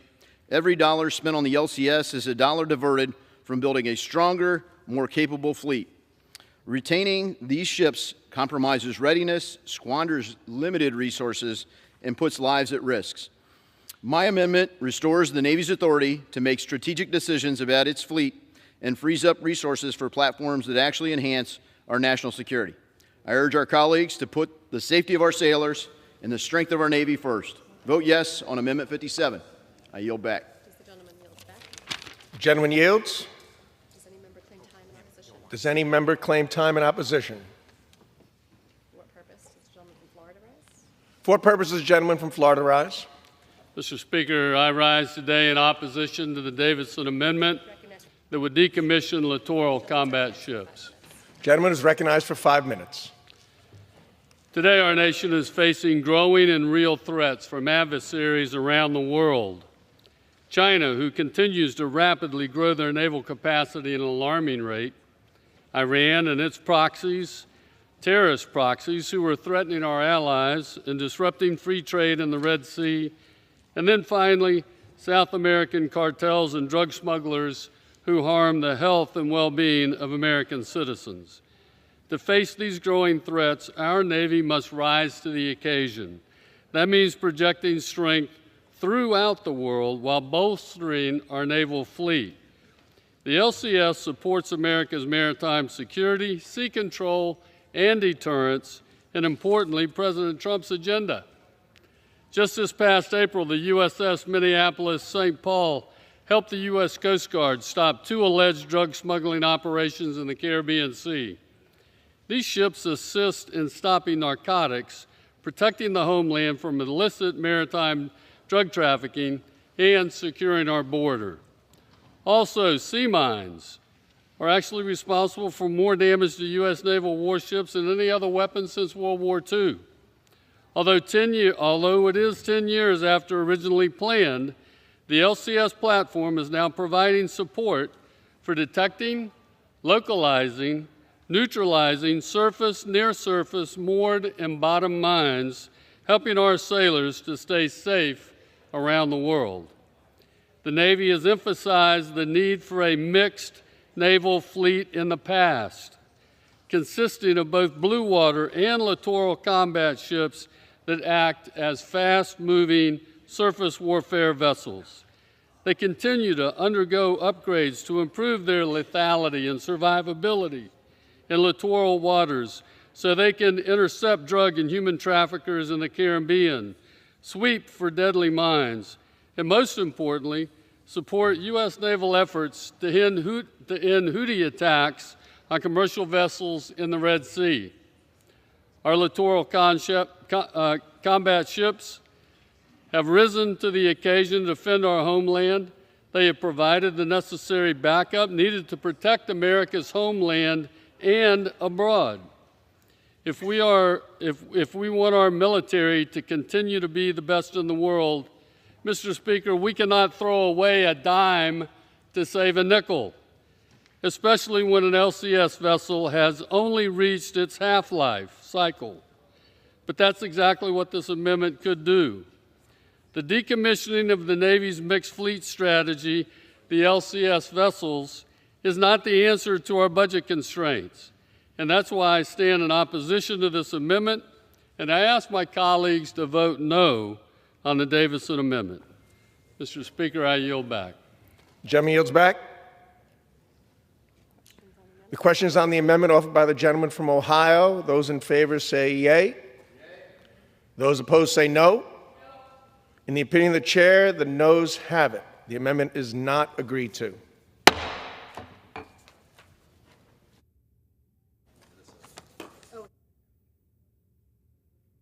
For what purpose does the gentlewoman from Minnesota seek recognition?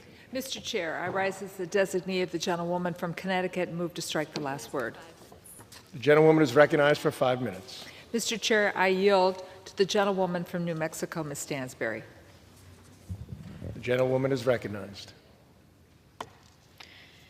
Mr. Speaker, I rise in the strongest opposition to this defense spending bill because once again, in the dark of night, the GOP is passing bills stripping the American people of their safety, security, and support.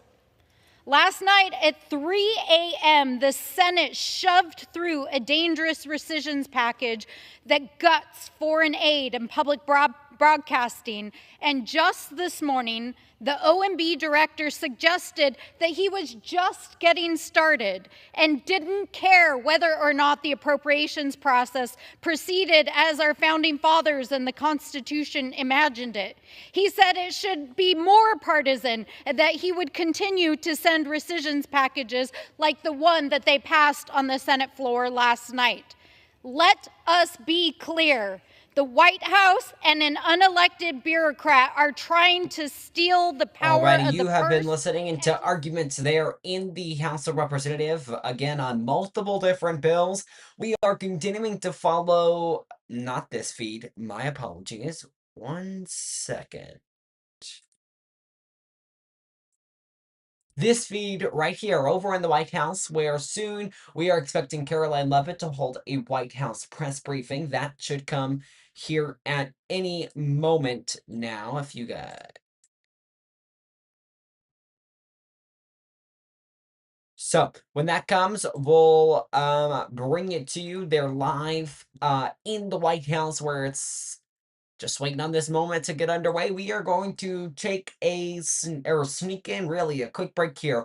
If Caroline Leavitt walks out mid-break, we will bring you to it live. You're watching Brookland News Live on this Thursday afternoon.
Alrighty, I want to welcome you all back to Brookland News Live. We are continuing to await an appearance from Press Secretary Caroline Leavitt, as any moment now we will hear from her over at the White House. Moments ago, we saw the gag order in the case involving Brian Kohberger. In that case, in that case, the gag order was lifted after the media requested it be done so. So they could interview witnesses. A live look there at the White House, as any moment now, we are expected to see Press Secretary Caroline Leavitt. When we do, you guys know, we'll be right here standing by, waiting for it all to begin. The feed from the White House still says we will begin shortly, and at least for me, I use it as my signal when she's going to come out. And as soon as that comes on, we will go to it. So that's my signal there. So we are watching it all to get underway.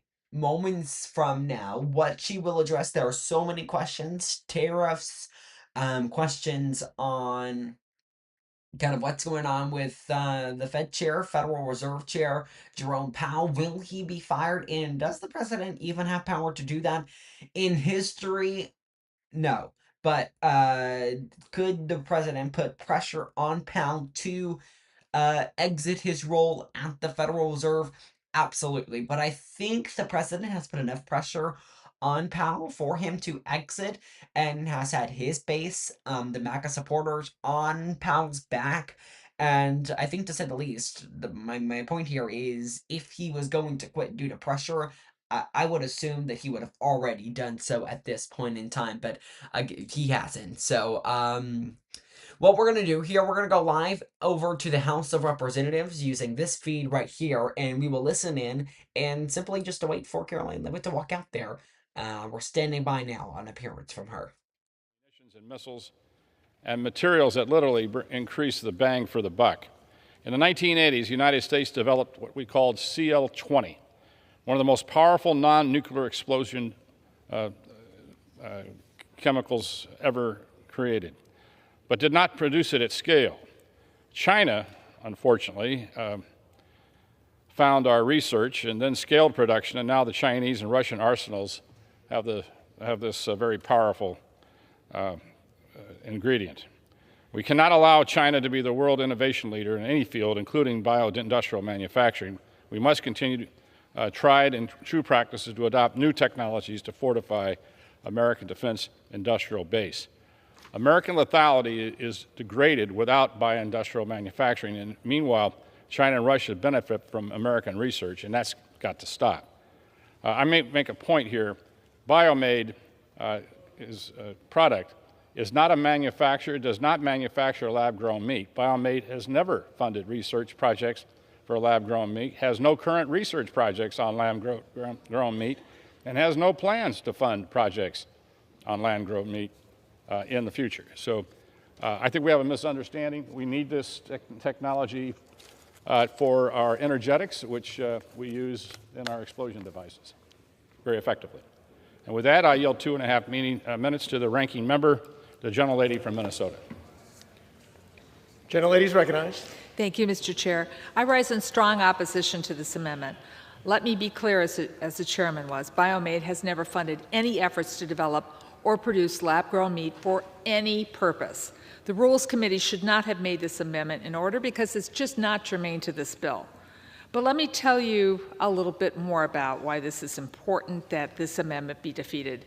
By preventing funding to the Biomanufacturing Design and Ecosystem Partnership, or BioMade, this amendment would be a clear win for China.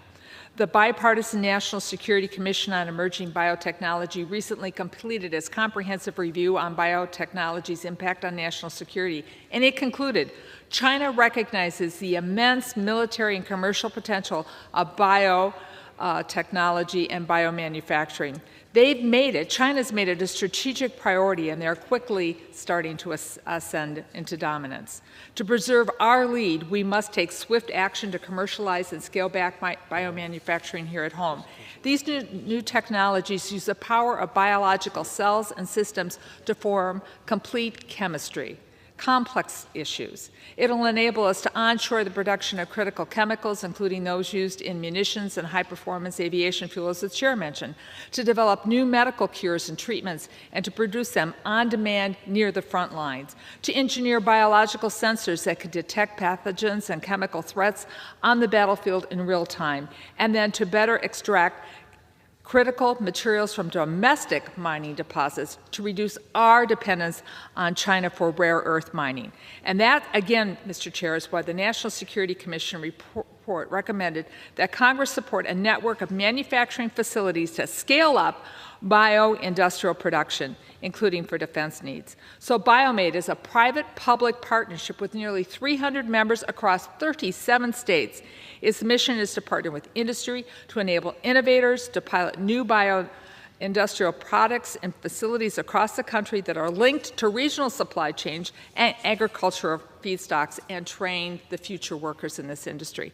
To be clear, we should be accelerating BioMade's efforts, not senselessly blocking them. Last year, the Chinese government invested over $4 billion in biomanufacturing. We must take action now. We must not cede to China, and we must win the biotech competition. And for that reason, I urge my colleagues on both sides of the aisle to join me in strongly opposing this amendment. I yield back. Gentlelady yields. Gentleman from California is recognized. How much time do I have remaining? Gentleman has 30 seconds remaining. I yield to the gentleman for a quick question. I'll reserve. Gentleman reserves. Gentleman from Arizona is recognized. Yes, I'm a little bit confused here. So I want to ask a question. If we're doing good faith advertising to the American people, because that's what our job is, tell me why we would actually say potential benefit of super brewed foods, sustainable postbiotic protein, and warfighter health. That's awfully not what you're talking about. And then we're talking about the sustainable low-cost oil process for heart-healthy DoD rations. And then the other side's moniker to go low carbon, getting rid of cattle. Now you wonder why the cattle industry has problems in understanding why you're doing this. So I accept what the gentleman said in regards to what BioMade is, but your truth in advertising fails dismally to the American public, because that's what it says here. I yield to the gentleman from Very quickly, our interests are energetics. That goes into explosion devices, which is primarily a big part of that is the BioMade industry. Well, I'd love to see that all the money go to that aspect, but not to these substitutes for meat. Okay? I'm not interested in the substitute for meat. Yeah, I am interested in substitute because I don't think our warfighters should have to have that. And I would like people to make that distinction, even if it costs me the amendment. I yield back. Gentleman yields back. Gentleman from California. Yield back. Gentleman yields. It is on the amendment offered by the gentleman from Arizona. Those in favor say aye. Those opposed say no. In the opinion of the chair, the noes have it. The amendment is not agreed to.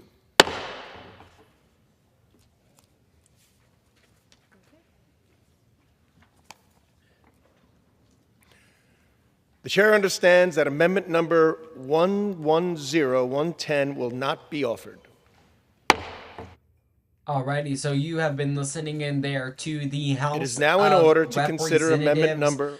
They're arguing a number of amendments when it comes to budgeting. Rep. Daniel Muser, they're the acting chair committee of the whole House there, presiding over the House at this hour. Marjorie Taylor Greene now speaking. Let's listen in for a moment longer here.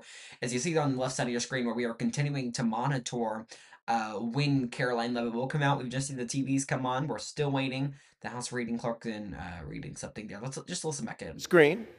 And a member opposed will control 5 minutes each. The chair recognizes the gentlewoman from Georgia. Thank you, Mr. Speaker. We support our great men and women in our military, and we want to fund them to have the best equipment, be afforded the best housing, the best pay, and to be treated the best among the world. But I have an amendment today that would strike $118 million of funding to overseas humanitarian disaster and civic aid programs of the Department of Defense.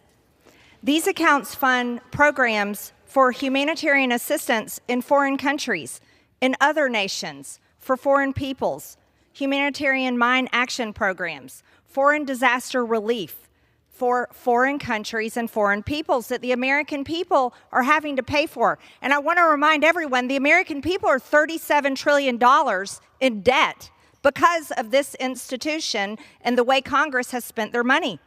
Think about our own national disasters and problems that we face here at home, the American taxpayer faces. Hurricane Helene, Hurricane Milton, the Lahaina wildfires, the LA wildfires, the Texas flooding, where there are still over 100 missing people, the opioid epidemic, the fentanyl epidemic, and all over the country, people are suffering. The American people voted to put America first. And Mr. Speaker, the American people are still being put last. Right now, the average health insurance premium for a family has risen by 22% since 2018. Fentanyl still kills hundreds of people every single day in America. And more than 32,000 veterans, people who served in our military, were homeless in 2024. And there were 6,407 suicides among Americans in 2022. This is unacceptable. In our Department of Defense appropriations funding, we should be funding for our military and not paying for funding for humanitarian aid in crisis in foreign countries. America simply cannot afford it anymore. Mr. Speaker, I reserve. Gentlelady reserves. For what purpose does the gentlelady from Minnesota seek recognition? Mr. Speaker, I rise in opposition to this amendment. Gentlewoman is recognized for 5 minutes. This program is designed to assure that our allies and partners of the U.S. are supported in times of trouble. This funding provides basic humanitarian aid and essential services to the populations in need. Let's talk about what it does for America's national security. This program is an important tool for our combatant commanders who use this to assist our allies, and it builds and cements our relationships. Let me just give you a few examples. When we help our allies improve their capacity to prepare and to respond for a crisis that will take place, when we help implement the Humanitarian Mine Action Program, this provides significant training, readiness, and enhanced benefits even to our United States military. It contributes to alleviating the worldwide problem of explosive remnants of war, which includes landmines, unexploded ordnance, and small arms munitions. The program allows our military to hone their critical wartime and military civilian skills, language, culture, and foreign international defense skills. And finally, through the Foreign Disaster Relief Program, a program executed by our combatant commanders, we provide a unique assistance during natural and man-made disasters when interagency support is requested. DoD's ability to respond rapidly with extensive manpower, transportation, communication capabilities is critically important in a time of crisis. When we assist in filling in these capability gaps with our partners, when we help contain the crisis and limit the threats to regional stability by providing relief aid within hours or with even days of a disaster. Each of these programs are vital to the success of our combatant commanders' relationships with their counterparts. Cutting these funds would lessen the ability of our armed forces to execute their missions. For these reasons, I oppose this amendment, and I ask my colleagues to do the same. But, Mr. Chair, I'd like to yield 30 seconds to the chairman of the committee, Mr. Calvert. Thank the gentlelady. This amendment strikes all funding for overseas humanitarian disaster and civil aid account. The funding is used by DoD to assist during humanitarian disasters. The funding is also used when specialized DoD experience is needed, such as detection and clearance of landmines, unexploded explosive ordnance, and other explosive remnants of war, which even to this day we are cleaning up World War II remnants. The President's budget, President Trump's budget request includes just over $100 million in funding for this account. I urge a no vote on this amendment and reserve the balance of my time. Chairman reserves. Gentleman has no time to reserve. Yields back. The gentlelady from Minnesota is recognized. I would reserve my time. Gentlewoman reserves. Gentlelady from Georgia is now recognized. Mr. Speaker, the American people are $37 trillion in debt. The Department of Defense's mission statement is to deter war and ensure our nation's security. That is their mission, and that is exactly what their funding should be for. I'd like to ask, what foreign country showed up to help Americans in our need, in our time of distress, in our humanitarian crises? Which foreign country has come to clean up the hundreds of people that die every single day on the streets from fentanyl? Which foreign country showed up to defend our border as we were invaded by millions of people for the past 4 years? Which foreign country said, here, America, here's millions and billions of dollars to help you? I'm going to tell you, zero. Zero foreign countries showed up.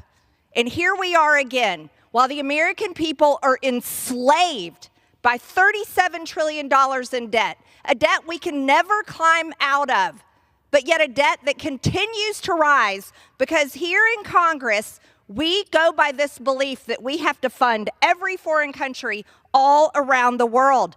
And I say enough. And the American people say enough. Right now, Americans can't afford their rent. Young people cannot afford to buy a home. Ask any 20-year-old, 30-year-old and ask them if they believe they will ever be a homeowner. And their answer overwhelmingly is no. Americans can't afford their bills. They can't afford car insurance, health insurance, homeowners insurance. And life does not look good in the future. But you want to know why? Inflation is high. Do you want to know why life continues to be unaffordable? Because Congress cannot rein in its America Last spending.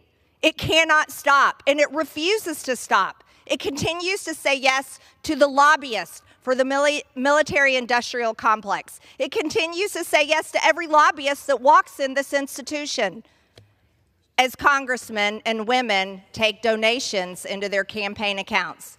Americans are the most generous in the world.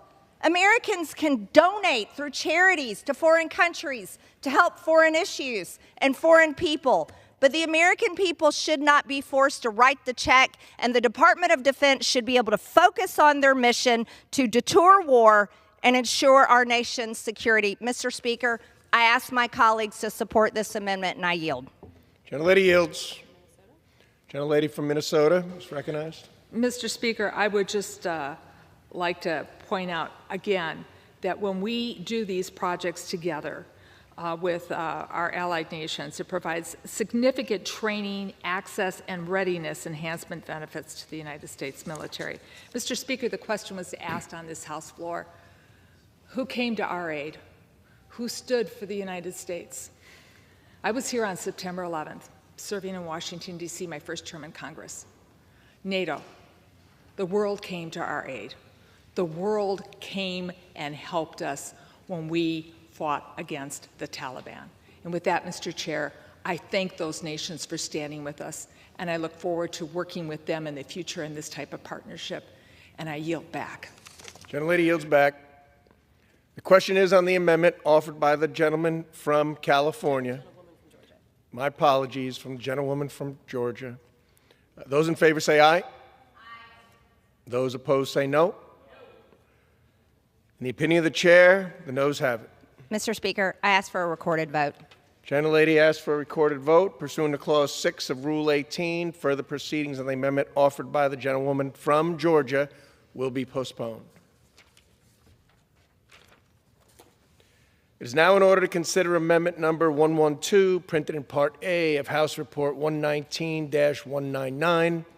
For what purpose does the gentlewoman from Georgia seek recognition? Mr. Speaker, I have an amendment at the desk. The clerk will designate the amendment. Amendment number 112, printed in Part A of House Report number 119-199, offered by Ms. Green of Georgia. Pursuant to House Resolution 580, the gentlewoman from Georgia, Ms. Green, and a member opposed, each will control 5 minutes. The chair now recognizes the gentlewoman from Georgia. Thank you, Mr. Speaker. As the House considers funding $831 billion to the Department of Defense for the funding of our great men and women in our military to defend our nation and our nation's interest, it's important to talk about the foreign aid that we are funding to foreign countries. The American people are $37 trillion in debt. $37 trillion in debt. The debt keeps rising, and the interest on our debt is at $1 trillion now per year. $1 trillion. My amendment would strike $500 million of military assistance to Taiwan. This is an increase of $100 million from fiscal year 2025 and will be used to provide a wide variety of assistance, including planes, drones, missile defense, munitions, and more. Listen to this, as we're giving an extra $100 million, making it $500 million in this Department of Defense appropriations bill, the entire defense budget of Taiwan is less than $20 billion. Our defense budget is $831 billion. It wouldn't be so high if we weren't giving foreign aid. We've given Taiwan over $2 billion in funding and munitions over the past 2 years. We've already given them $2 billion, but now we're giving them another $500 billion. Increasing foreign aid to Taiwan will only increase their reliance on the United States. And the United States should be serving the American people and stop enslaving the American people in massive debt that drives the inflation that is causing Americans to suffer, that is causing Americans to not be able to afford everyday life. The United States is $37 trillion in debt, and we can't even hardly afford our own massive military budget, let alone funding the significant portions of other countries, of foreign countries, and foreign nations, and foreign people that do not pay taxes here in America.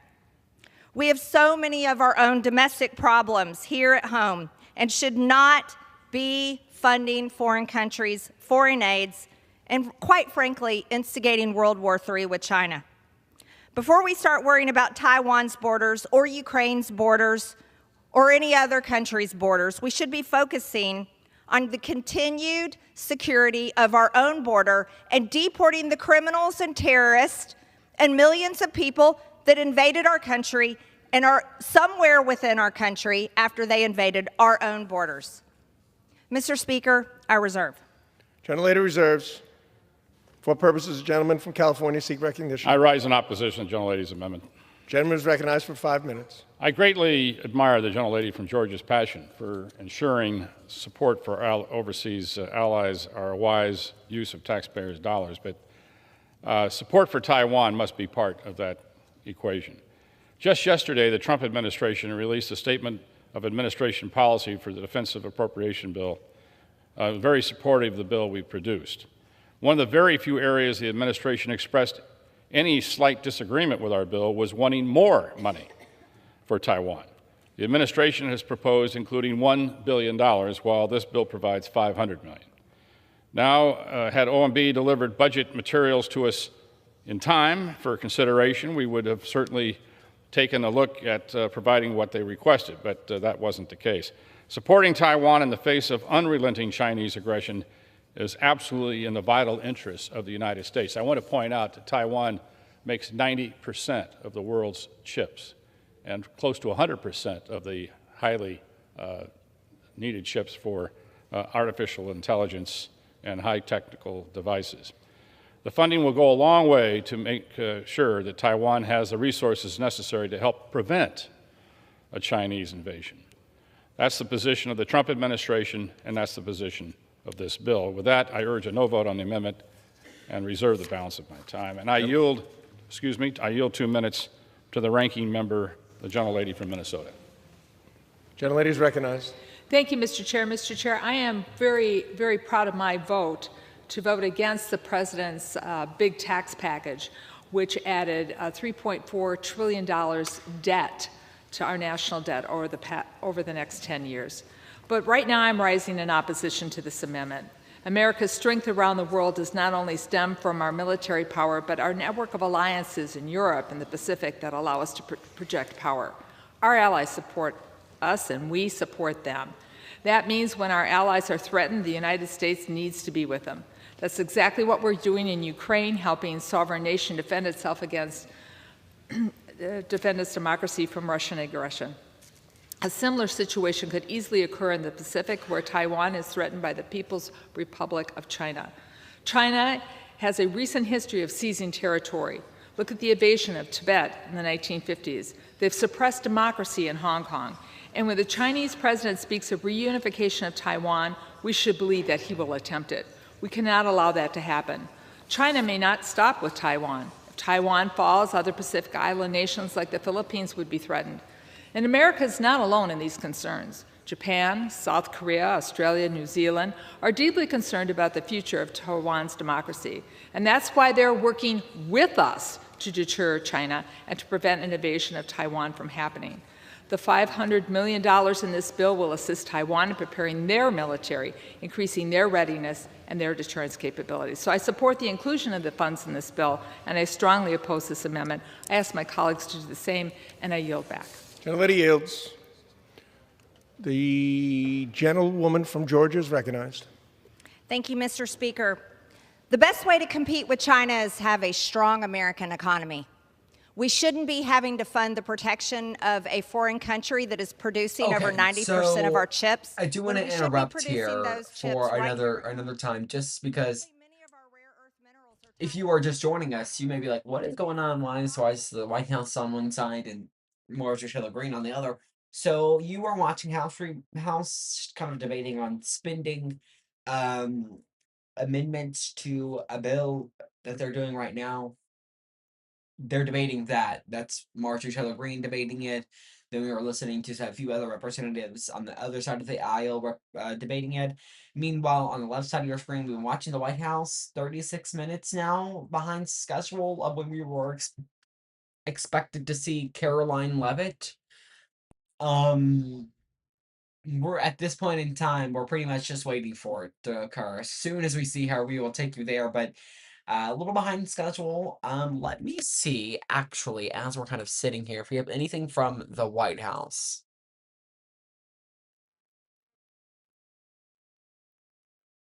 Nope, nothing from the White House. All we have is the OMB director, Russell, took questions earlier today. Then we have lunch until 12:30, which is 11:30 Central. So it's now 1:36 over in the East. Let's go full screen over to the White House, where we've been waiting for the last little bit for this to all get underway.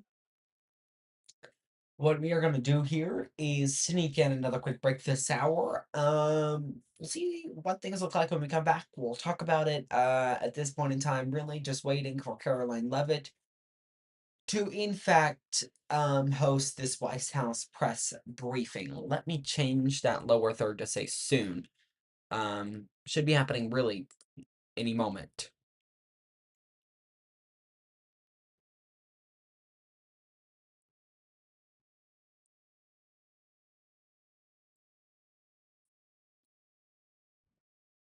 So again, at this point in time, waiting for Caroline Leavitt to walk out there in the White House press briefing room on the west side of the White House and begin making her remarks. Not happen just yet. The press kind of just sitting there waiting for something of any matter to begin here. So that's also what we're waiting on. The White House's website that streams these type of events still says we will begin shortly. Usually it'll come on about a few seconds before she's expected to speak. It has not done that just yet, so we are still waiting on that. We are going to take a quick break though. We'll be right back. You're watching Brookland is Live.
This is a Brooklyn News special report.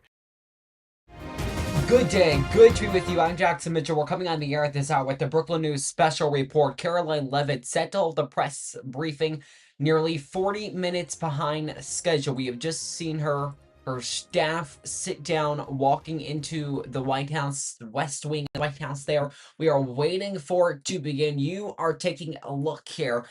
We just saw our staff, meaning she could come out in any moment. We've gotten the 2-minute warning, meaning literally any second now she could walk out. So we are going to be on the air for that, waiting for it to occur.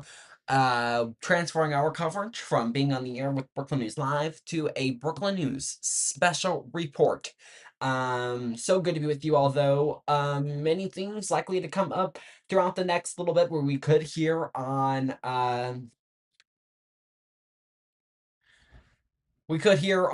Jeffrey Epstein, what's going on there. Reporters really have a large pull, as they have during this entire administration, of questions to pull from, essentially. So we are waiting on that.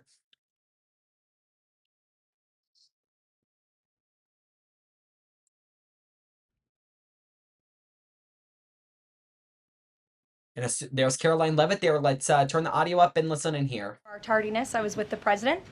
Let me begin with a few scheduling announcements today. President Trump will travel to Scotland, where he will visit both Turnberry and Aberdeen from July 25th to July 29th. During the visit, President Trump will meet again with Prime Minister Starmer to refine the great trade deal that was brokered between the United States and the United Kingdom. And the President and the First Lady will travel to the United Kingdom for an official state visit from September 17th to September 19th later this fall. This will mark a truly unprecedented second state visit for President Trump, and he is honored and looking forward to meeting with His Majesty the King at Windsor Castle. There has been a wave of positive economic news over the past week, which I would like to highlight today. Joe Biden's inflation crisis has been defeated. Prices paid to American businesses for goods and services were flat in June, which is lower than all 50 forecasters in the Bloomberg survey predicted. And core inflation, which is the best measure of inflation, came in lower than expected again in the month of June. Since President Trump took office, core inflation has tracked at just 2.1% overall and has come in below or at economists' expectations every single month. Wages are growing at a strong pace, and prices are falling for everyday Americans. We also saw prices for new and used vehicles and airfares drop last month. In addition, prices for gas, fuel oil, energy commodities, hotels, airfare, public transportation, and fresh vegetables are all down over last year. As we said all along, trust in President Trump. The American dream is back, and everyday families are already reaping the benefits of this incredible economic turnaround in just 6 months. President Trump has ended the era of economic surrender and implemented powerful tariffs to stand up for our workers and businesses and rebalance America's trading agreements. Despite all of the doom casting from the so-called experts claiming that these tariffs would be the end of the world as we know it, the opposite has occurred. Tariffs are not inflationary, as President Trump has said all along. In reality, tariffs are a source of massive revenue. We're seeing trillions of dollars in private investment pour into our country right now because the companies around this world want to make their products right here with American labor and not have to pay any tariffs at all. Customs and tariff revenue has already totaled more than $113 billion since President Trump entered office, helping to lead a budget surplus in June for the first time in nearly a decade. We are truly entering a golden age as a result of these pro-growth and America First trade policies. On another matter, yesterday in the East Room, the president was proud to sign the Halt All Lethal Trafficking of Fentanyl Act into law, surrounded by angel families to help finally end the devastating fentanyl crisis that has ravaged millions of Americans. Under the Halt Fentanyl Act, anyone who possesses, imports, distributes, or manufactures any illicit fentanyl-related substances will be subject to criminal prosecution in the same manner as any other Schedule I controlled substance. This legislation will close the loopholes that criminals use to skirt around the law and make it easier for law enforcement to prosecute vicious traffickers who peddle poison in our communities. President Trump has always made tackling the drug crisis a top priority, and this important bipartisan legislation further follows through on that commitment. The complete and total success at our southern border that many in the media in this room continue to ignore is another example of the president keeping his word to families who have lost loved ones due to fentanyl, and it's another win for the American people. Customs and Border Protection just released the final operationalized stats for the month of June, and I must highlight some of these incredible numbers. There were only 6,072 Southwest apprehensions in June, 15% lower than the previous record that this president set in the month of March. To put that in perspective, the Biden administration routinely saw the same number of encounters in a single day, and on many days, that number was more than 10,000 apprehensions at the southwest border. There were also 0 illegal aliens released along the southwest border for the second consecutive month in a row. President Trump promised to end the illegal alien invasion, and he has delivered on that promise to the American people in record time. With the border sealed, deportations are ramping up. This past weekend, our brave ICE agents were arresting violent criminal illegal aliens all across the country. ICE Atlanta arrested an illegal alien from Mexico, convicted of attempted rape of a child in North Carolina. ICE Baltimore arrested an illegal alien from Guatemala who was previously convicted for sexual abuse of a minor in Maryland. ICE Houston arrested a criminal illegal alien from Mexico whose previous conviction includes aggravated sexual assault of a child in Texas. ICE Salt Lake City arrested a 32-year-old illegal criminal alien from Mexico who was previously convicted for child abuse and injury.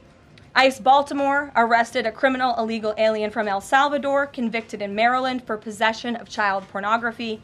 And ICE San Antonio arrested a criminal illegal alien from Mexico convicted of aggravated sexual assault in Texas. The men and women of ICE are heroes. They are putting their lives on the line every day to get the worst of the worst, these types of criminals, out of our communities and out of our country. And the president continues to strongly have the backs of all ICE agents who are doing their jobs to keep all of us, including everyone in this room, safe. The facility, one second. In other news, following President Trump's bold executive actions protecting American children from irreversible chemical and surgical mutilation, the largest provider of these barbaric practices will now be closing its doors. The facility in Los Angeles, California, is just the latest facility downsizing or eliminating their irreversible and harmful services that feed into the lie that you can somehow change a child's sex. The Biden administration peddled dangerous policies that defied medical science in favor of radical transgender ideology. But President Trump has put an end to that to ensure America's children's innocence is protected and our children can lead healthy and productive lives. Finally, last night, Senate Republicans passed President Trump's $9 billion rescissions package.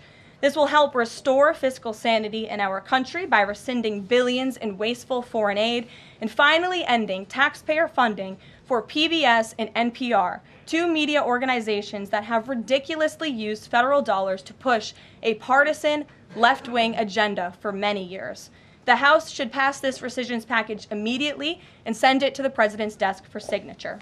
On another note, I know that many in the media have been speculating about bruising on the president's hand and also swelling in the president's legs. So in the effort of transparency, the president wanted me to share a note from his physician with all of you today. In recent weeks, President Trump noted mild swelling in his lower legs. In keeping with routine medical care and out of an abundance of caution, this concern was thoroughly evaluated by the White House medical unit. The president underwent a comprehensive examination, including diagnostic vascular studies. Bilateral lower extremity venous Doppler ultrasounds were performed and revealed chronic venous insufficiency, a benign and common condition, particularly in individuals over the age of 70. Importantly, there was no evidence of deep vein thrombosis or arterial disease. Laboratory testing included a complete blood count, comprehensive metabolic panel, coagulation profile, D-dimer, B-type natriuretic peptide, and cardiac biomarkers. All results were within normal limits. An echocardiogram was also performed and confirmed normal cardiac structure and function. No signs of heart failure, renal impairment, or systemic illness were identified. Additionally, recent photos of the president have shown minor bruising on the back of his hand. This is consistent with minor soft tissue irritation from frequent handshaking and the use of aspirin, which is taken as part of a standard cardiovascular prevention regimen. This is a well-known and benign side effect of aspirin therapy. And the president remains in excellent health, which I think all of you witness on a daily basis here. So the president wanted me to share that note with all of you. I'm happy to take further questions on it. We will provide the memorandum from the president's position to all of you, as we always do. And we'll get to questions. Here in our new media seat, we have Frank Corva, who's the White House correspondent for Bitcoin Magazine, which comes at a timely week with crypto legislation moving across Capitol Hill. So why don't you kick us off, Frank, and thanks for being with us. Thank you so much. We appreciate it, Ms. Levitt. Sure. I was curious to hear if the president was in favor of removing any and all language around central bank digital currencies from the Genius Act, maybe as a means to get it across the line and get it on his desk. And then my second question was about something the president spoke about in this room. He talked about a $600 de minimis tax exemption for Bitcoin and other crypto spending. So I was just wondering if you could comment on those. Sure. Well, the president did signal his support for a de minimis exemption for crypto, and the administration continues to be in support of that. We are definitely receptive to it to make crypto payments easier and more efficient for those who seek to use crypto as simple as buying a cup of coffee. Of course, right now that cannot happen, but with the de minimis exemption, perhaps it could in the future, and we will continue to explore legislative solutions to accomplish that. As and the Genius Act, which you noted, has passed through Congress and will be sent to the president's desk. I believe the House is voting on it. If they haven't, they should be passing it. We know we have the votes, and we expect it to get to the president's desk, and we are planning a signing ceremony tomorrow afternoon. All of you will get more details on that. This piece of legislation is going to make America the crypto capital of the world, and that's what the president promised. As for a central bank digital currency, the president opposes that.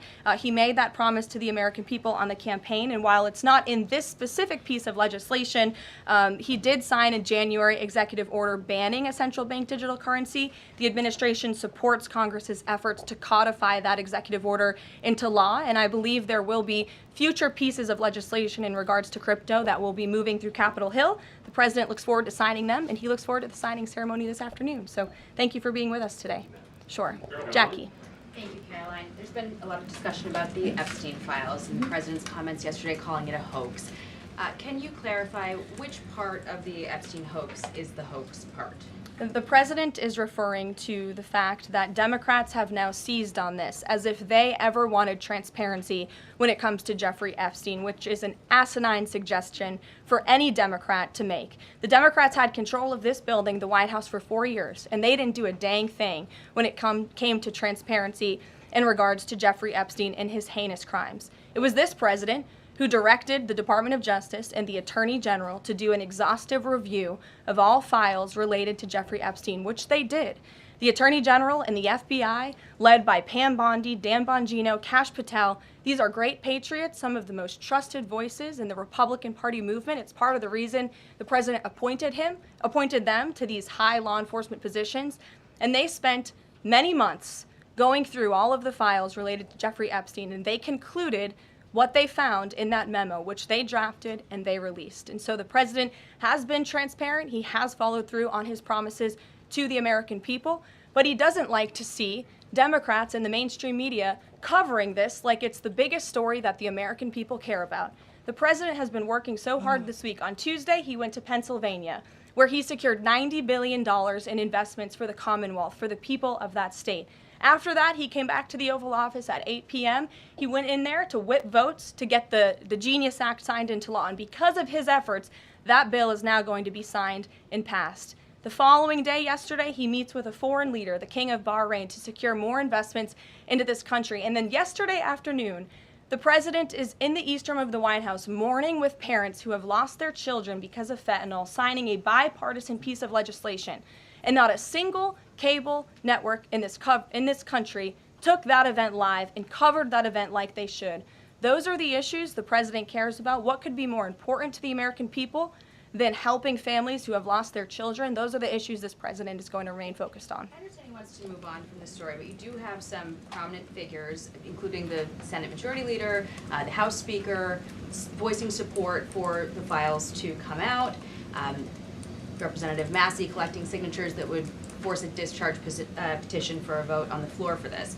It doesn't seem to be going away. What is stopping the administration from just redacting any sensitive information, grand jury information, and putting out what is appropriate so that the American people can decide and then let this story die? Well, in terms of redactions or grand jury seals, those are questions for the Department of Justice. Those are also questions for the judges who have that information under a seal. And that would have to be requested, and a judge would have to approve it. That's out of the president's control. He has said, in agreement with some of the leaders on Capitol Hill, that if the Attorney General and the Department of Justice come across any other credible evidence, they should provide that to the American people. The president has said that, and he agrees with them on that. Why did he fire Maureen Comey? The Department of Justice did, and I would defer you to them. Dasha. Has the White House been directly in touch with some of the MAGA influencers that are still not satisfied with the administration's handling? And has the message to them been similar to what the president has said, which is sort of either let this go or we don't need your support? Well, look, the president and this team are always in contact with the president's supporters, with voices of many kinds on both sides of the aisle. I think that's part of the reason this president is a great president, because he's willing to listen and hear other people's perspectives. But ultimately, he has led this country, not just over the past 6 months to historic success, but also through his first 4 years as president. And as the leader and the creator of the MAGA movement, he has led through these perilous times for our country based on instinct and in the best interest of the country. And as I always say, the American people should trust in President Trump. John, go ahead, John.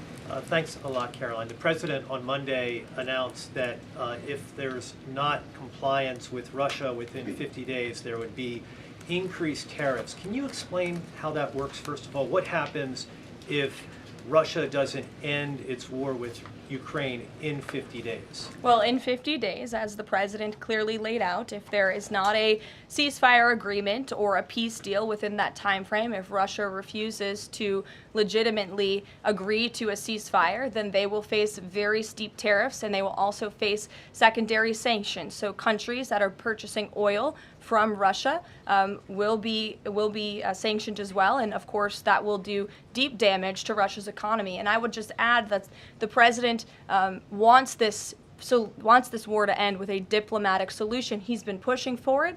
This administration has spent many hours and a lot of time trying to solve this war very far away, but the president wants to stop the killing, and he wants to save lives. Reagan, go ahead. What you were saying, Caroline. Reagan, go ahead. I have 2 questions for you. It's just about, if I may, just about the tariffs, the first part. I get the secondary tariffs, but there was only $3 billion worth of trade between the U.S.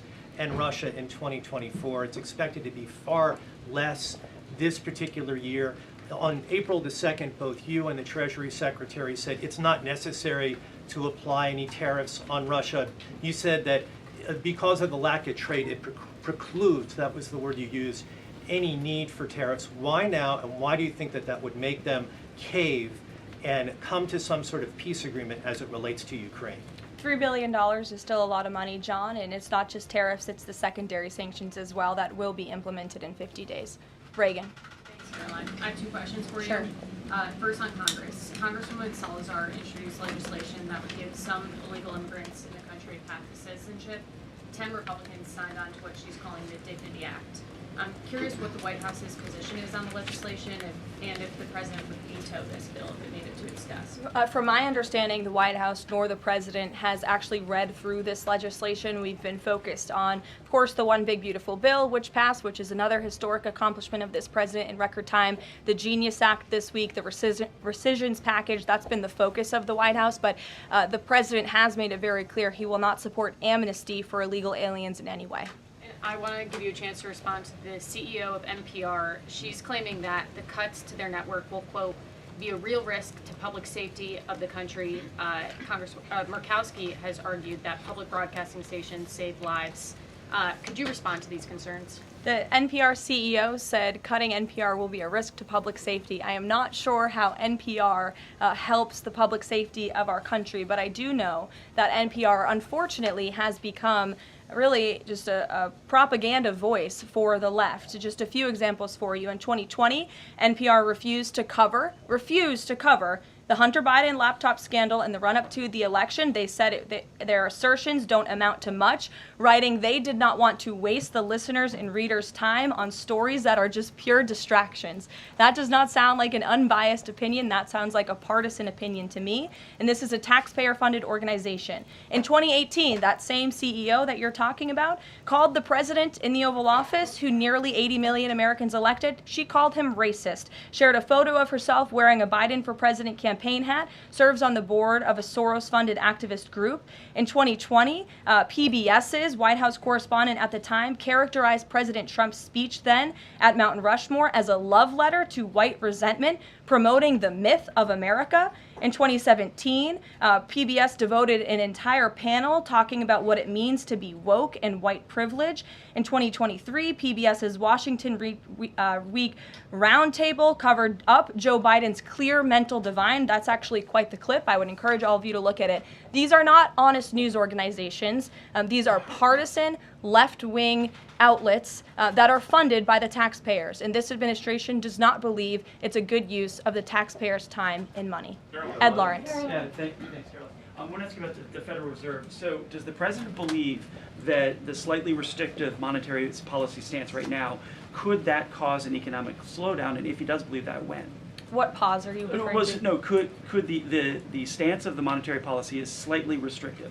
Does the president believe that that stance, the slightly restrictive stance, could cause an economic slowdown in itself? I haven't heard the president discuss that specifically, but what I do know in regards to the Federal Reserve is the president's been very transparent about his displeasure with both the policies and the management of the Fed, and he spoke about that to all of you pretty extensively in the Oval Office yesterday. And last month, one more if I could, last month the Canadian Prime Minister said the president had agreed to a July 21st deadline to sort of work towards a trade agreement. That's 4 days from now. Could there be a trade agreement with Canada in 4 days? Well, look, we'll see. The trade team continues to be very active in our conversations and discussions with Canada. The president himself has said, unfortunately, our neighbors to the north have been pretty difficult to deal with when it comes to matters on trade. But in trade, generally speaking, as you know, 25 countries have received letters thus far from the president directly with his big, beautiful signature on them, from Japan to Korea, South Africa, Kazakhstan, Malaysia, just a few countries, and Canada also received a letter for 35%. With that said, if countries want to have legitimate further discussions, the Trump administration and the president's trade team are willing to have further talks, but these letters these countries have been receiving are the deals. And as the president has said, those deals will be made. They are tailor-made to each and every country based on the United States' concerns and what's in the best interest of the American worker and the American people. Charlie, go ahead. Thank you, Caroline. No, I called on Charlie, but Deanna, you can go ahead too. Go ahead. The president said that he floated the idea of a special prosecutor in the Epstein case. Can you confirm that? And has he asked the Attorney General to do this, to appoint a special prosecutor to look it over? Well, the idea was floated from someone in the media to the president. The president would not recommend a special prosecutor in the Epstein case. That's how he feels. And as for his discussions with the Attorney General, I'm not sure. Deanna. Caroline. Thank you so much.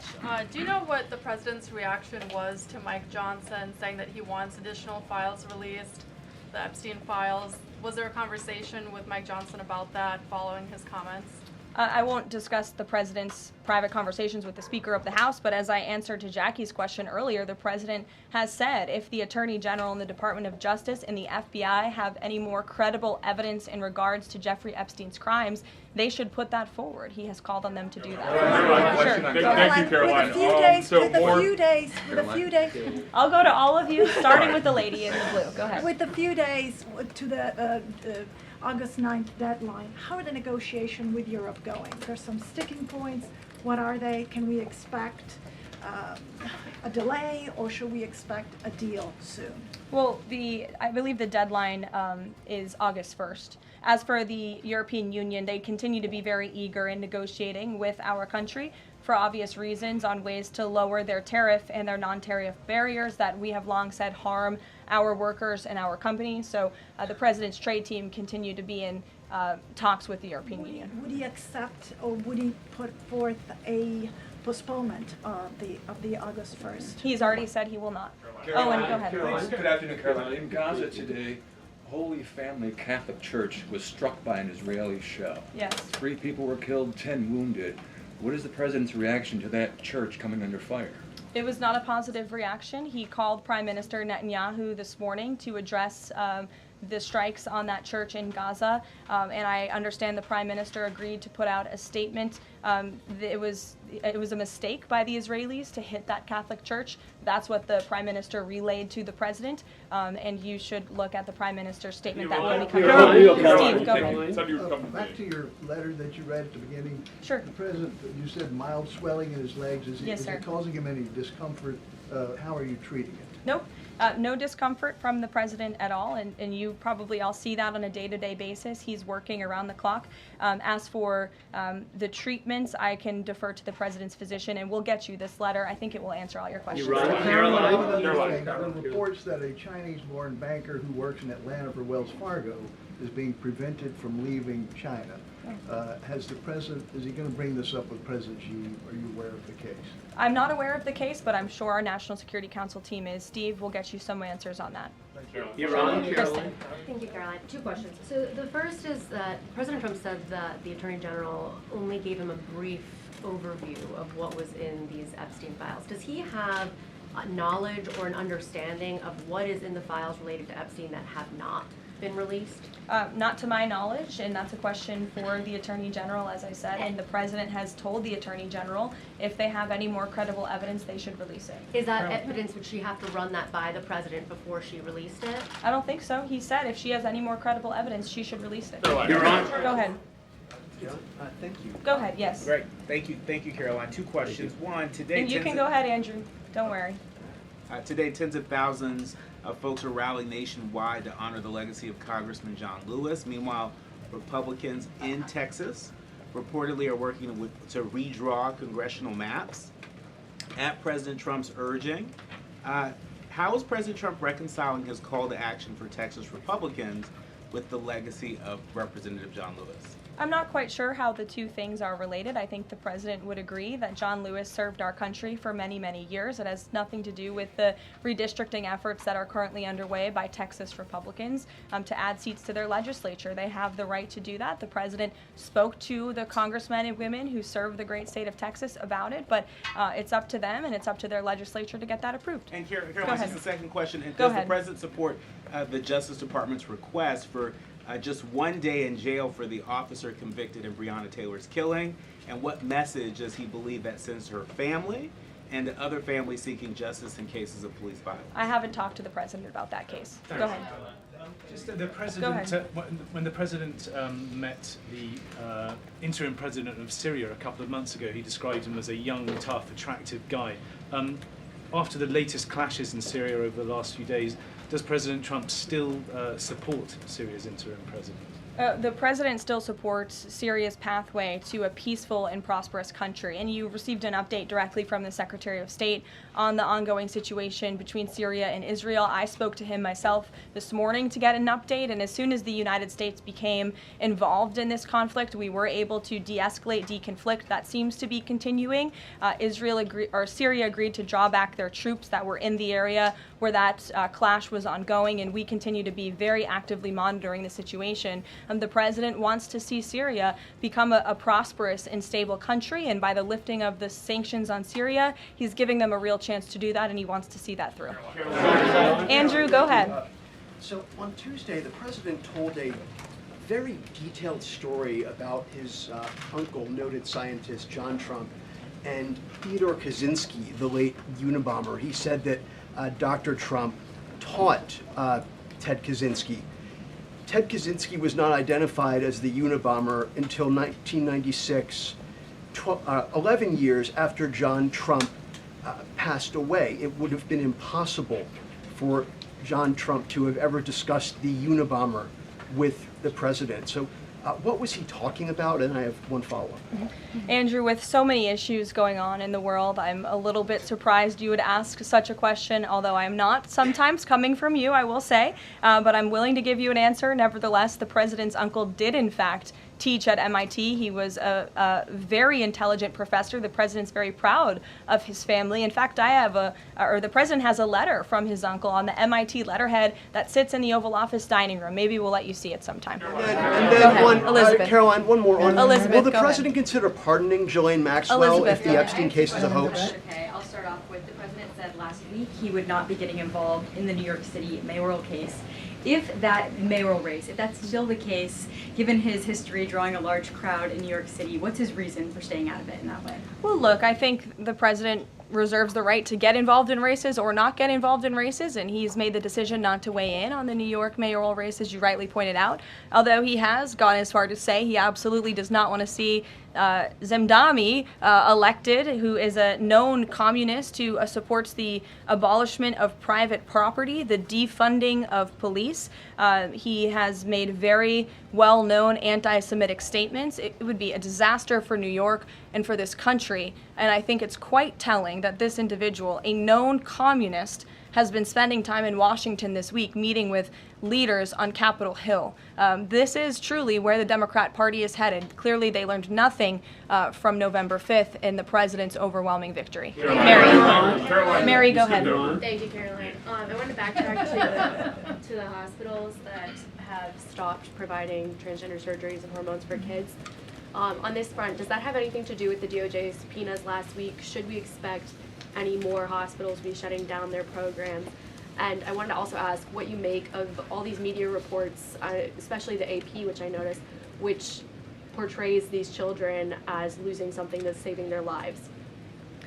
Yes, I think the president spoke a lot about this issue, which is a political issue, but also really a cultural issue that impacts children and families. He talked about it a lot on the campaign, and I think he was quite surprised by the uptick we were seeing in the embracement by the Democrat Party when it comes to the chemical castration and mutilation of young, innocent bodies. And so the president made it a very early priority to sign very strong executive orders to cut off the funding for any hospital or any medical facility in this country that provides such barbaric procedures. And as a result of that strong policy and the president's strong common sense position on this issue, we've had such an overwhelming response, which is great for children in Arizona. Phoenix Children's Hospital has stopped providing puberty blockers and hormone therapy to minors. In California, Stanford Medicine ended sex change surgeries for minors. Children's Hospital Los Angeles is closing its Center for Trans Youth Health and Development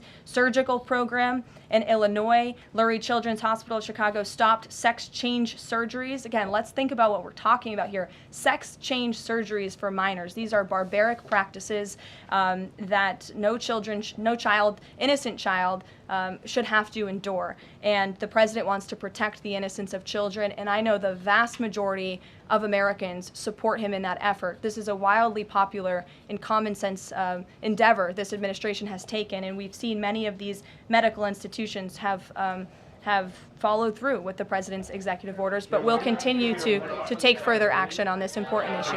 Garrett. I too, if you'll indulge me. Sure. On the rescissions package, I wonder what the White House makes of this theory that it increases the odds of a shutdown. The theory is basically, why would any Democrat vote for a bipartisan spending deal with Republicans if Republicans can turn around and claw the money back the next day? Look, $9 billion worth of crap that it was in our federal funding that is now being rescinded. This is a good thing for the American people and the American taxpayer, and I think our Office of Management and Budget Director was saying this process should be more bipartisan. Democrats, there was a time in this country where Democrats too cared about getting rid of waste, fraud, and abuse in our federal spending. I think every American agrees the government spends way too much money on things that don't matter. Some of those things include PBS and NPR, or for instance, the Democracy Fund, which was funded to the tune of $83 million through the Department of State, but they were giving hundreds of thousands of dollars for gender equality and empowerment hubs in Yemen. There was an agreement that was made between Immigration and Customs Enforcement and the Centers for Medicaid and Medicare Services regarding access to Medicaid information for 92 million Medicaid recipients around the country. That includes health information. So how does that not violate HIPAA violations and privacy concerns, for example, of American citizens? I'm going to have to defer you to Immigration and Customs Enforcement on that. I'm unfamiliar with that agreement that they made. Thanks, Caroline. 2 questions. Russ Vought said today he's going to be looking into cost overruns in the Fed's renovation projects. Is there a deadline for him to come back with findings to the president?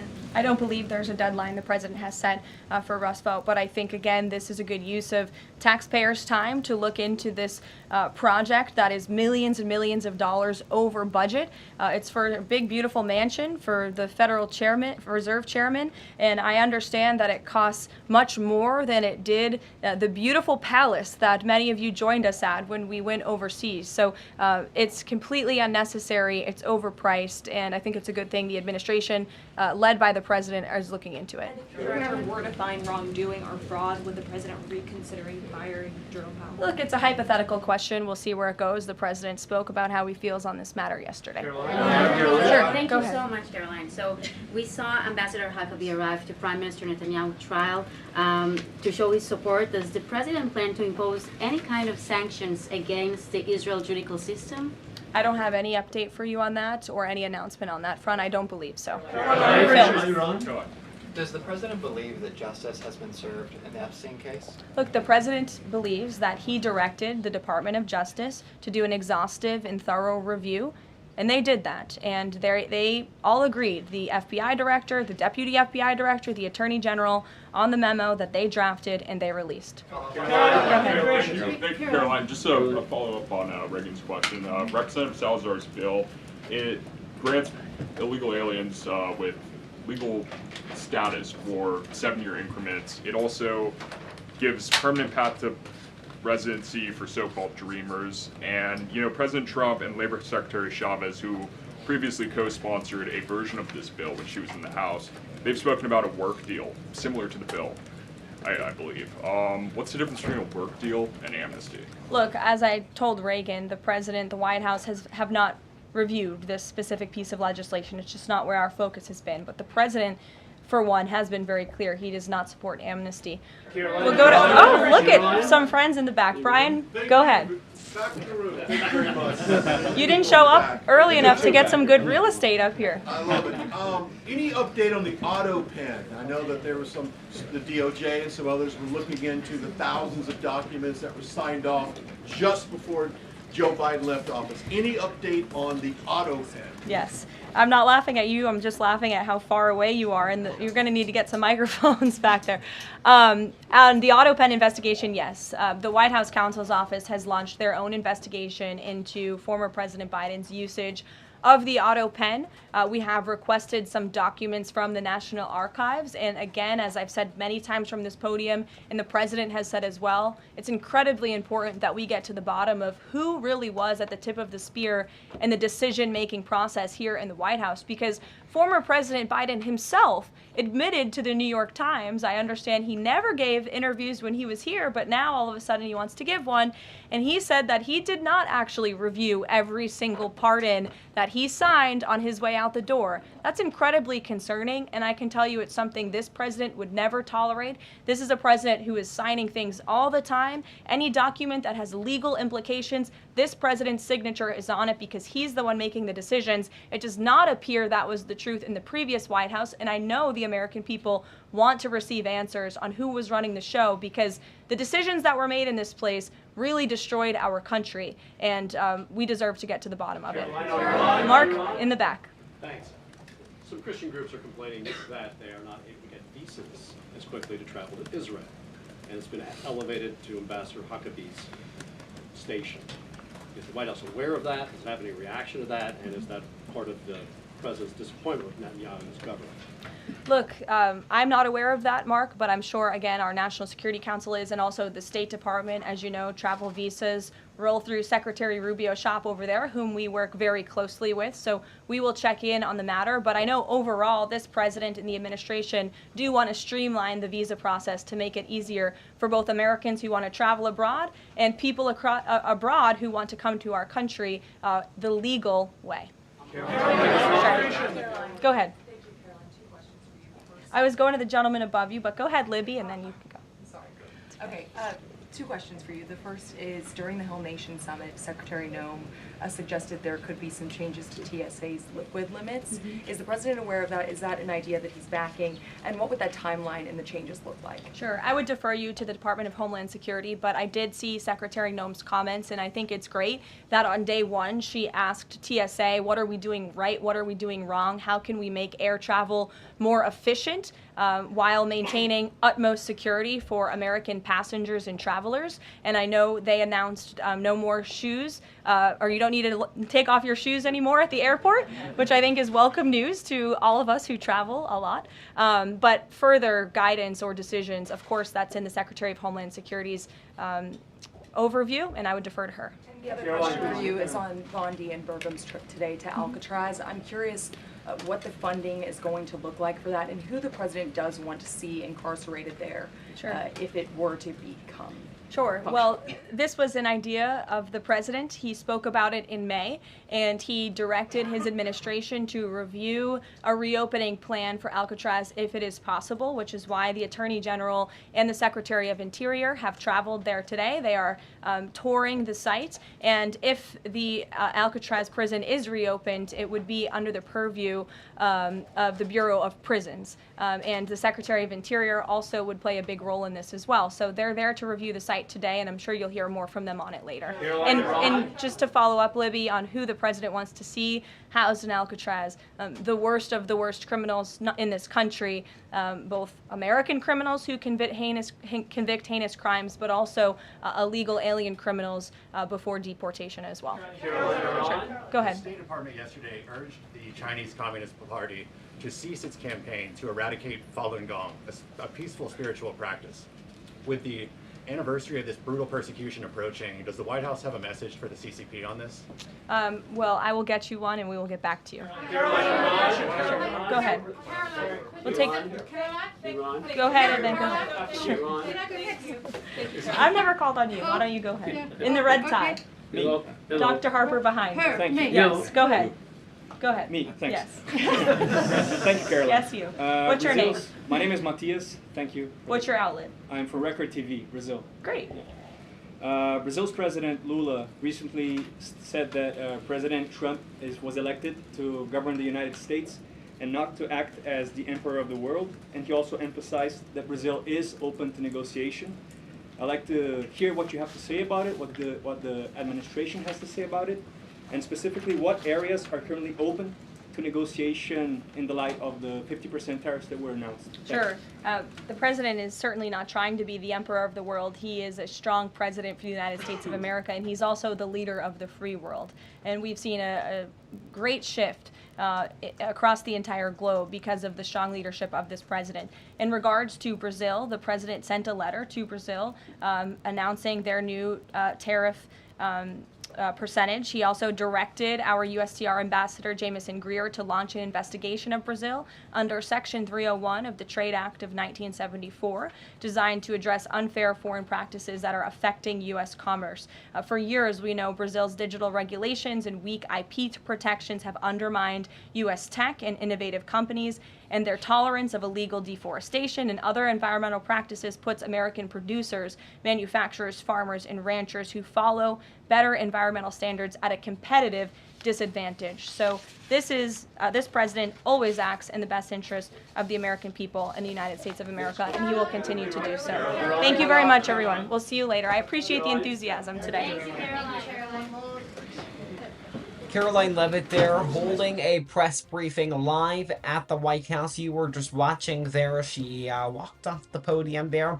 A number of big things addressed. If you'll continue watching, we are going to transfer our coverage back from a Brookland News special report to Brookland News Live. The coverage is going to continue here in just moments. As just moments ago, Caroline Levitt, the press secretary for President Donald Trump, has taken questions. The press asking questions on the Ukrainian-Russian war, a little on Israel and Hamas, Epstein tariffs, and NPR and PBS funding cuts. That is going to conclude this Brookland News special report. We are now going to resume our coverage on Brookland News Live. You're watching This being Special Report.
Hi everybody, welcome back into Brookland News Live. I'm Jackson Mitchell. We're joining you at about 1:26 p.m. Central Time. We're coming back on the air after we had to pause our coverage for Brookland News Special Report. A live look at the White House there. It was just moments ago. Caroline Leavitt took questions from the press in the White House. A little bit, no, it's a little bit of a messy briefing.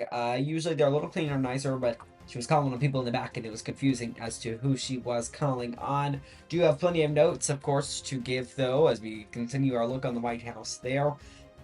Usually the press secretary, in these press briefings, they kind of begin with, like, a little message, a little kind of what's occurred before they actually end up taking questions. That is how it works in the White House as well.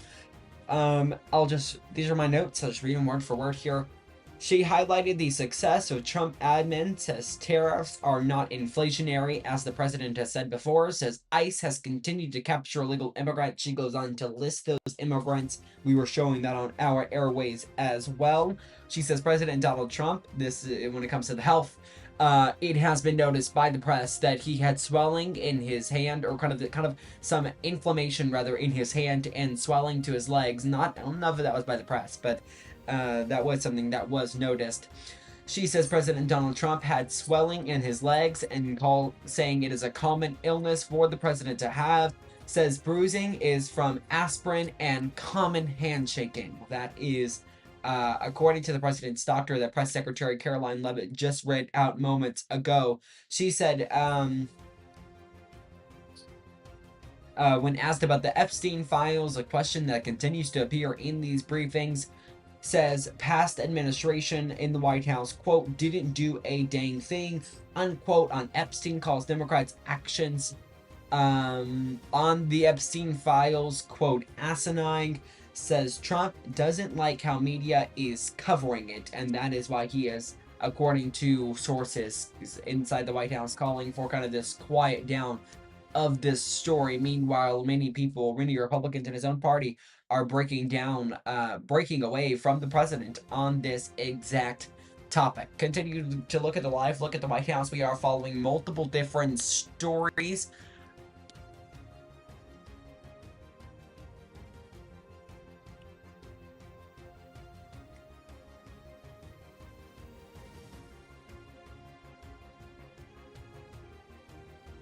Stand by here. We do have some more news coming in right now. We are seeing some remarks from Jazarine Pirro. This comes after she was named a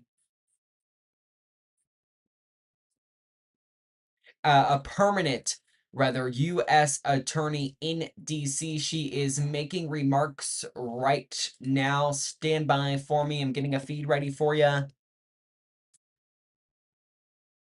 Let's go live now where Jareen Pirro is making comments in Washington after she's been passed by the Senate Judiciary Committee to be named the U.S. permanent U.S. attorney for the District of Columbia. Let's listen in. Where broadcasters were reporting. And Voice of America, by the way, which is an organization that reaches millions around the world and apparently communicates in 49 different languages. Now, through the leadership of President Trump, this sprawling federal bureaucracy is being held accountable, including through the work of Kari Lake, who is senior advisor to the U.S. Agency for Global Media, which oversees Voice of America. Now, my office is going to continue to hold government employees to the highest standards, and make no mistake, this defendant here is also, disappointingly, a reserve officer with the Anne Arundel County Police Department. Now, let me just talk about the effects of this kind of thing. No one should have to live their life looking over their shoulder every day and wondering if those threats are about to be fulfilled and about to come true. And the threat to murder, have your family murdered as well as yourself, is debilitating for a lot of people, and they create a climate of fear, as well as disrupting one's ability to actually perform their duties. So my message today should be loud and clear. This behavior is a crime. You threaten a public official, and you'll face the full force of the law crushing down on you. There will be no mercy and no excuses. And I would like to thank the Office of the State Department's Inspector General, but also the Capitol Police, who have been working on this case for several years. And we have with us Chief Mike Sullivan. Chief? Thank you, Judge. This has got to stop. I've been here for 3 weeks and met with members of Congress consistently and hear a consistent message. This has changed since Minnesota. We are going to work very, very hard to hold you accountable if you make these threats. I want to commend the incredible work of the Okay, Janine Pirro speaking there in kind of a press conference we were listening to, possibly on threats to public officials, just on some of the different things. You see Metropolitan Police of the District of Columbia, MPDC, speaking there. This is Janine Pirro, now named the permanent DC District of Columbia attorney. This comes after she was the Senate Judiciary Committee, approving her nomination. We are standing by for some more news to be made. Take a look at this feed we've got in right now at the U.S. Department of State. A press briefing set to begin soon. We are going to take that time to take a quick break. Brookland News Live returns in just a moment.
And welcome back to Brookland News Live. It is Thursday at 1:35 p.m. Central Time. You're taking a look on the right side of your screen where I keep calling her judge, rather, Attorney Jeanine Pirro, holding a little bit of a press conference on threats to public officials. Let's listen back in.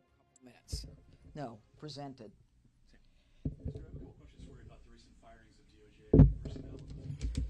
Yeah, I'm not getting into that stuff right now. I'm here to fight crime, and that's just what I'm going to do.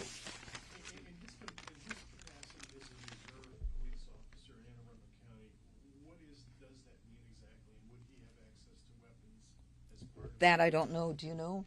I would refer you to Anne Arundel Yeah. County for that question. Yeah. All right, guys. Quick question for you, Judge. You got through the Judiciary Committee today. You did something that your predecessor was not able to do. Any idea why were you able to get through that the committee? And have you made? I did something that who wasn't able to do? Your predecessor, Ed Martin, wasn't able to. Oh, my predecessor. Yes. You think I'm going to touch that? No. It's good to see you all. Thank you. Okay, Attorney Jeanine Pirro, just named permanent attorney for the District of Columbia, former Fox News host there. Let's go live out to the Department of State, where a press briefing is set to happen here in just moments. Supposed to happen 37 minutes ago. Still waiting for that. Tammy Bruce set to be the host of that. She's also a former Fox News contributor, I believe, actually. So we'll be watching all of that. A live look at Capitol Hill, though. A number of events also happening on Capitol Hill. The House and Senate both making major votes. The Senate late into the evening, early into the morning yesterday, passing the Genius Act. Now the House is set to pass that. It appears business has slowed, though. Oh, I'm lying there. Over in the House, you're taking a look there. The reading clerk now reading that as the House.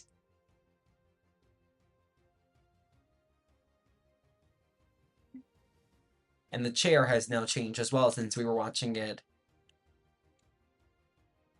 a little bit earlier in the day before the press briefing got underway. While we're here, might as well listen back in over at the House of Representatives. Claudia Tenney speaking right now. Let's listen in. 130J as part of the LC-130 recapitalization project. LC-130s are polar ski planes that possess the unique capability of being able to land on snow instead of solely on a paved runway. The LC-130 is the only plane in the world with this capability and provides the United States with a key competitive edge in the Arctic and Antarctic domains. The LC-130 fleet is wholly operated by the 109th Airlift Wing of the New York Air National Guard at Stratton National Guard Base in Scotia, New York. Beyond its national security importance in supporting our Arctic strategy, the LC-130 fleet is also critical in supporting our nation's scientific research efforts.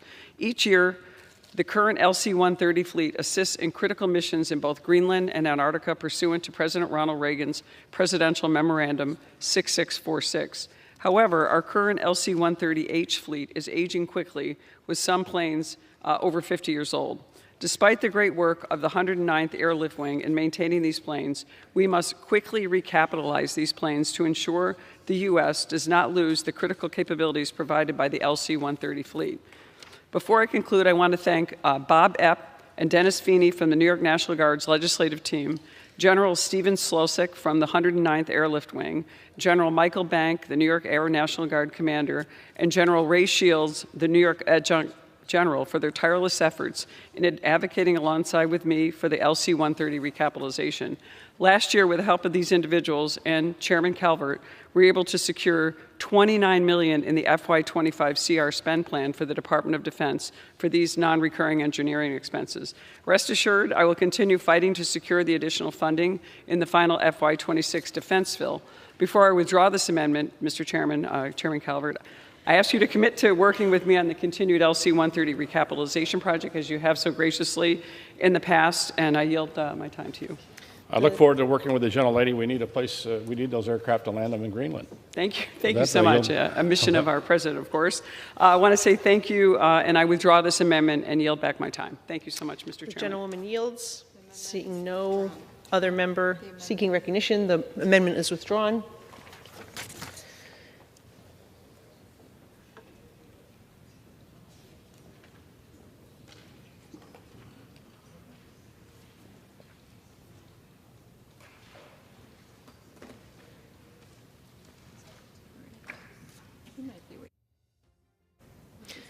It is now in order to consider amendment number 293, printed in Part A of House Report 119-199. For what purpose does the gentleman from Wisconsin seek recognition?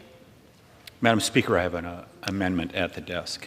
The clerk will designate the amendment. Amendment number 293, printed in Part A of House Report number 119-199, offered by Mr. Tiffany of Wisconsin. Pursuant to House Resolution 580, the gentleman from Wisconsin, Mr. Tiffany, and a member opposed will each control 5 minutes, and the chair recognizes the gentleman from Wisconsin. Mr. Chairman and Madam Speaker, my amendment would prohibit the Department of Defense from creating, procuring, or displaying any map which depicts Taiwan as a part of the territory of the People's Republic of China. The House approved a similar amendment as part of the State Department Appropriations Bill last Congress, and today's amendment would simply extend this policy to the Department of Defense. This is not a controversial amendment, since all of us know that Taiwan is not, nor has it ever been, part of Communist China, even for a single day. The people of Taiwan elect their own leaders, deploy their own armed forces, conduct their own foreign policy, and maintain their own trade agreements with other countries. By every measure, Taiwan is a sovereign, democratic, and independent nation, and any claims to the contrary are simply false. Since the 1970s, America's so-called One China policy has acknowledged Beijing's unsubstantiated claims over Taiwan. This is an antiquated and dishonest policy, and it is one that we should abandon. While my amendment will not end that misguided policy, it will at least require that the maps that we use reflect a simple reality. China is China, Taiwan is Taiwan. I ask for a yes vote on my Honest Maps amendment, and I reserve the balance of my time. The gentleman reserves. For what purpose does the gentlewoman from Minnesota seek recognition? Madam Chair, I rise in opposition to this amendment. The gentlewoman is recognized. I understand why the gentleman from Wisconsin is offering this, and I don't agree with the spirit in which it's being offered. But the Department of Defense and the administration of this Congress and myself, I've been pretty clear on my opposition of the unwelcome assertions of China's control over Taiwan. As a former social studies teacher, geography was part of what I would teach. I would never use in my classroom display a map showing rightly that China is in possession of Taiwan. But let me take the teaching just one step farther. This amendment would prevent the Department of Defense from buying or displaying a map that shows how China views itself in the world, how China is putting out mis and disinformation on what they think the world should look like according to them. It would force the department, in my opinion, to put its head in the sand when at the military academies showing China's view of the world and why we have to work so hard to defeat that. So I hope we can all agree it's important to know what our allies and our adversaries are thinking, that we have adults at our military academies that can sort out the difference and see the differences in the maps. And as a geography teacher and a person who used to use maps, that is my only opposition to the gentleman's amendment.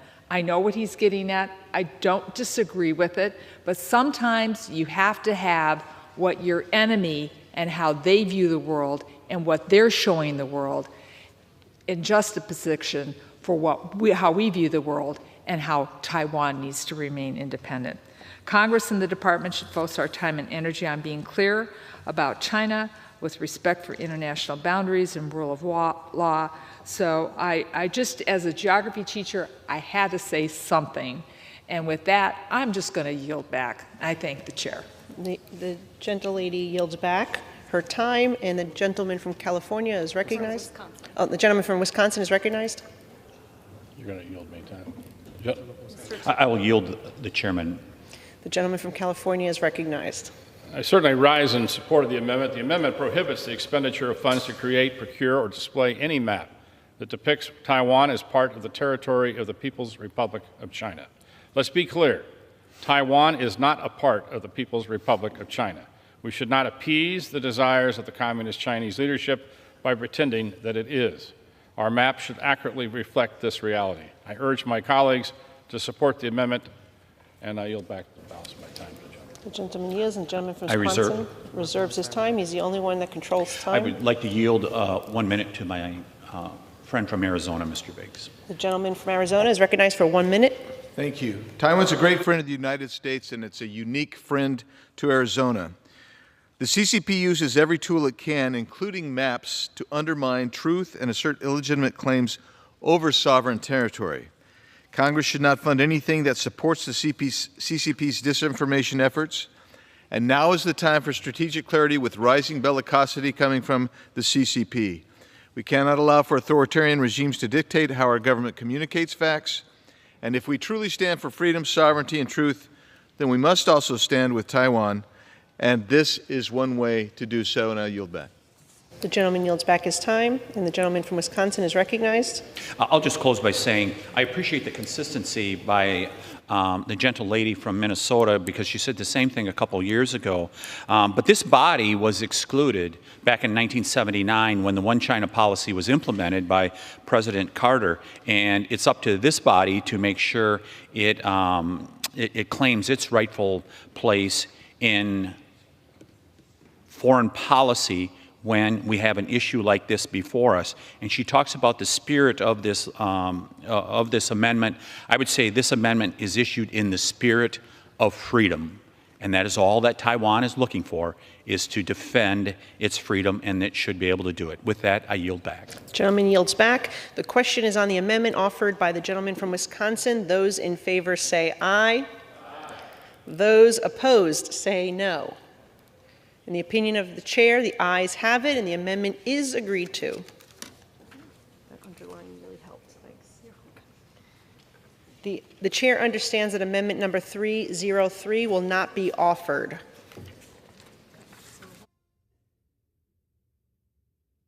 For what purpose does the gentleman from California seek recognition? I move that the committee do now rise. The question is on the motion that the committee rise. All those in favor say aye. All those opposed say no.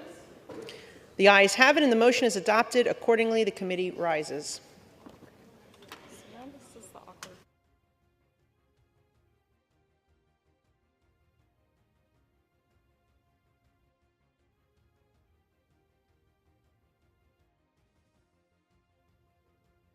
Right now.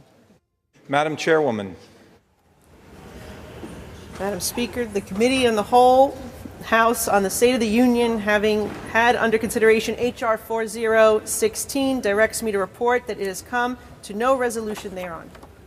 The Chair of the Committee of the Whole House on the State of the Union reports that the committee has had under consideration H.R. 4016 and has come to no resolution thereon.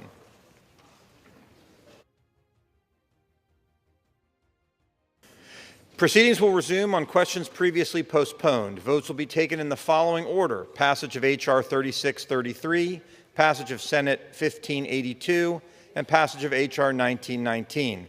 The first electronic vote will be conducted as a 15-minute vote.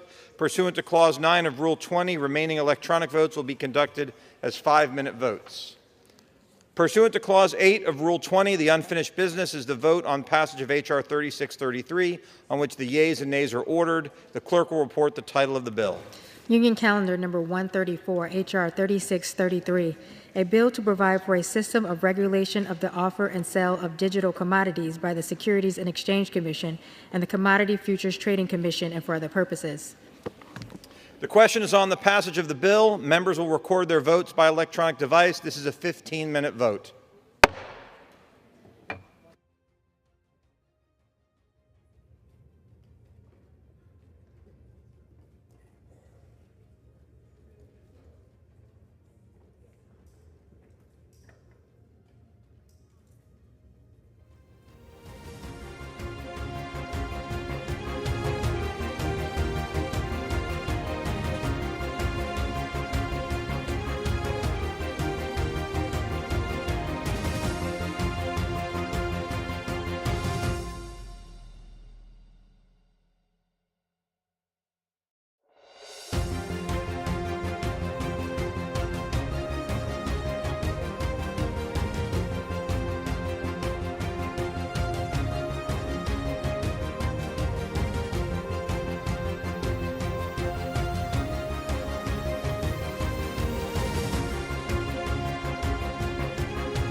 And welcome back to Brooklyn News Live on this Thursday afternoon. Now, about just 2 p.m., you are looking live in New York City, where we are taking a look live at the 9/11 memorial there near where the World Trade Centers once stood.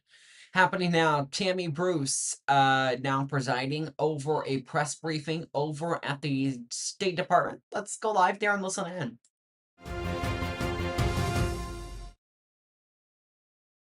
This violence, all parties must step back and engage in meaningful dialogue that leads to a lasting ceasefire.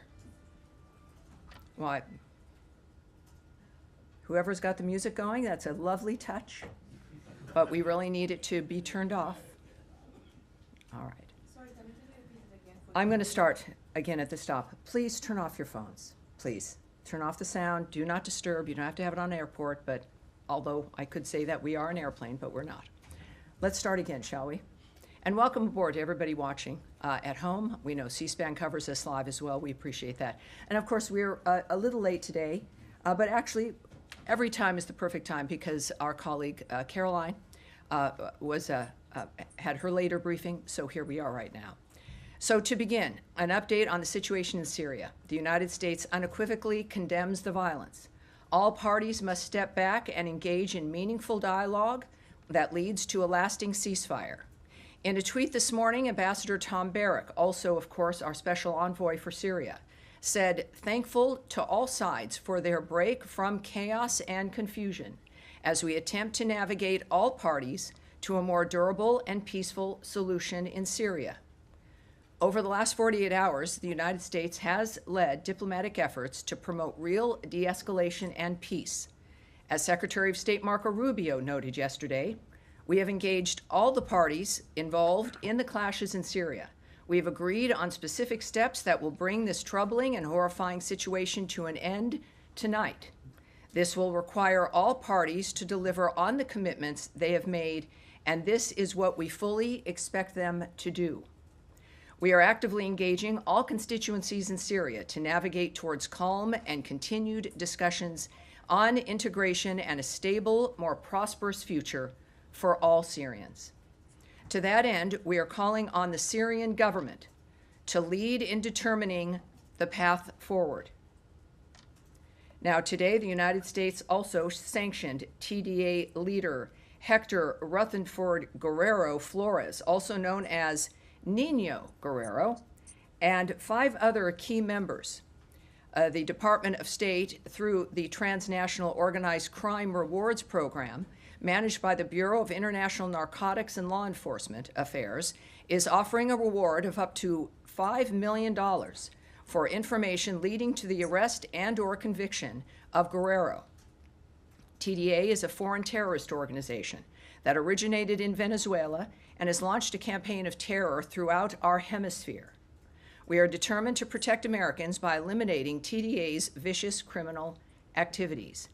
In addition, yesterday, the United States, the Kingdom of Bahrain, and the United Kingdom marked the UK's ascension to the Comprehensive Security, Integration, and Prosperity Agreement, CCPA.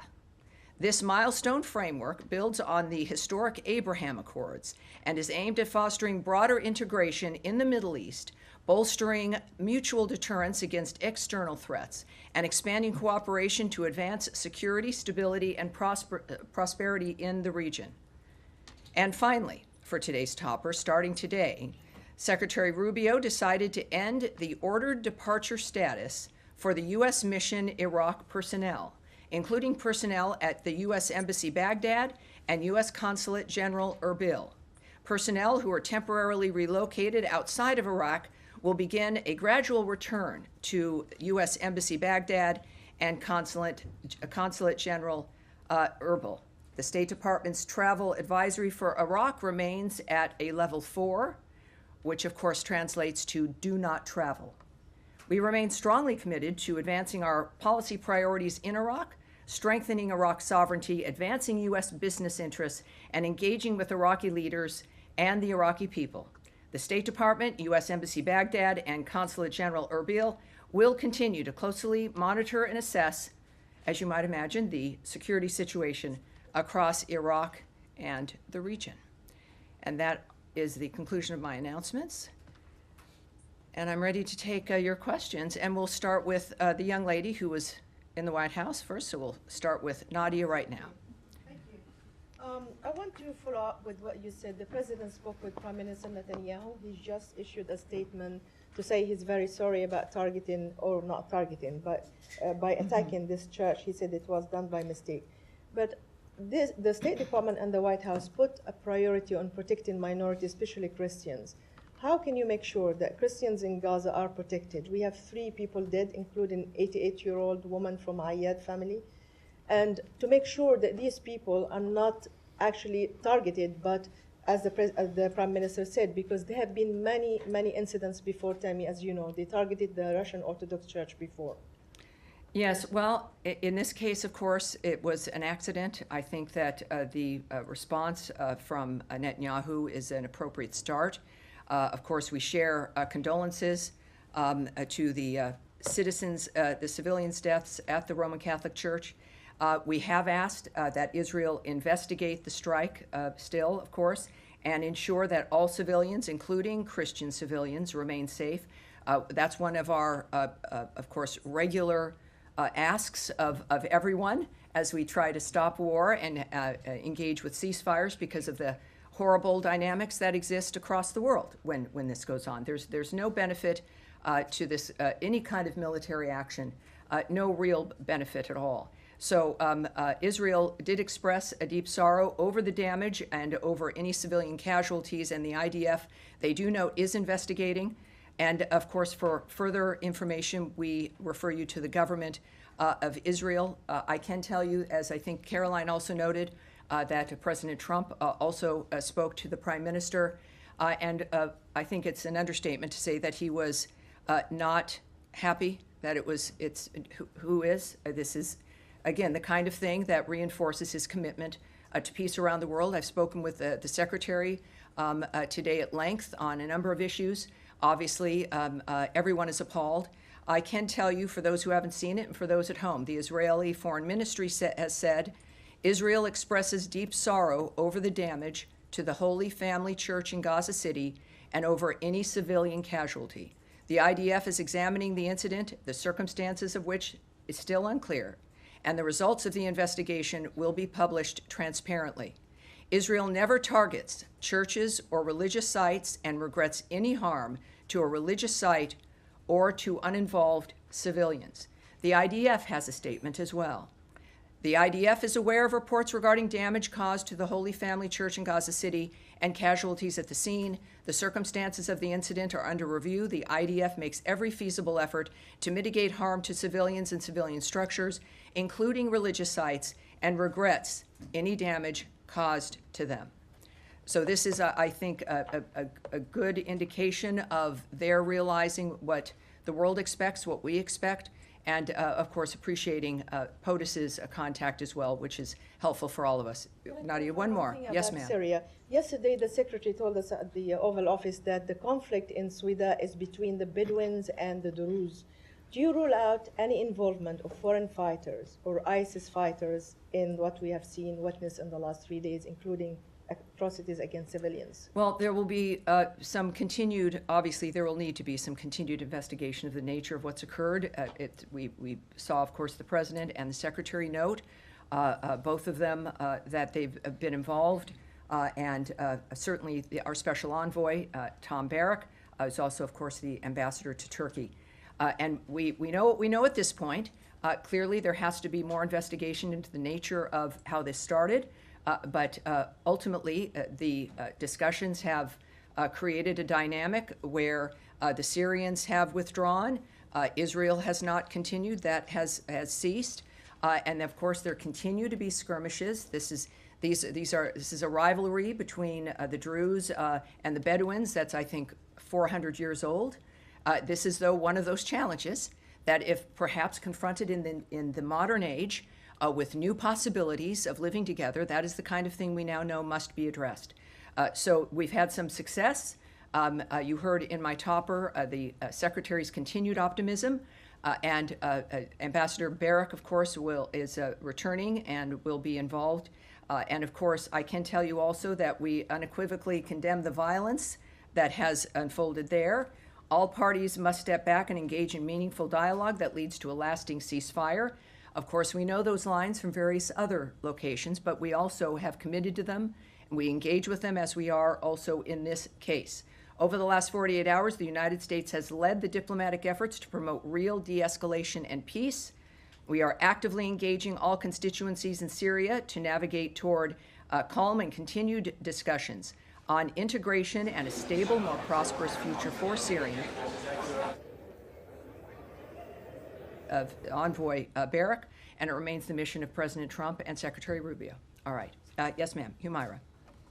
Hi, Tammy. I just want to understand, my colleagues asked about this yesterday, but did you guys get to the bottom of the misunderstanding that Secretary Rubio talked about yesterday? We see it in a different wording again today in Ambassador Barrack's tweet or post. Confusion. What was this misunderstanding, and did the U.S. government intervene in a way to assure that this misunderstanding will not happen going forward again?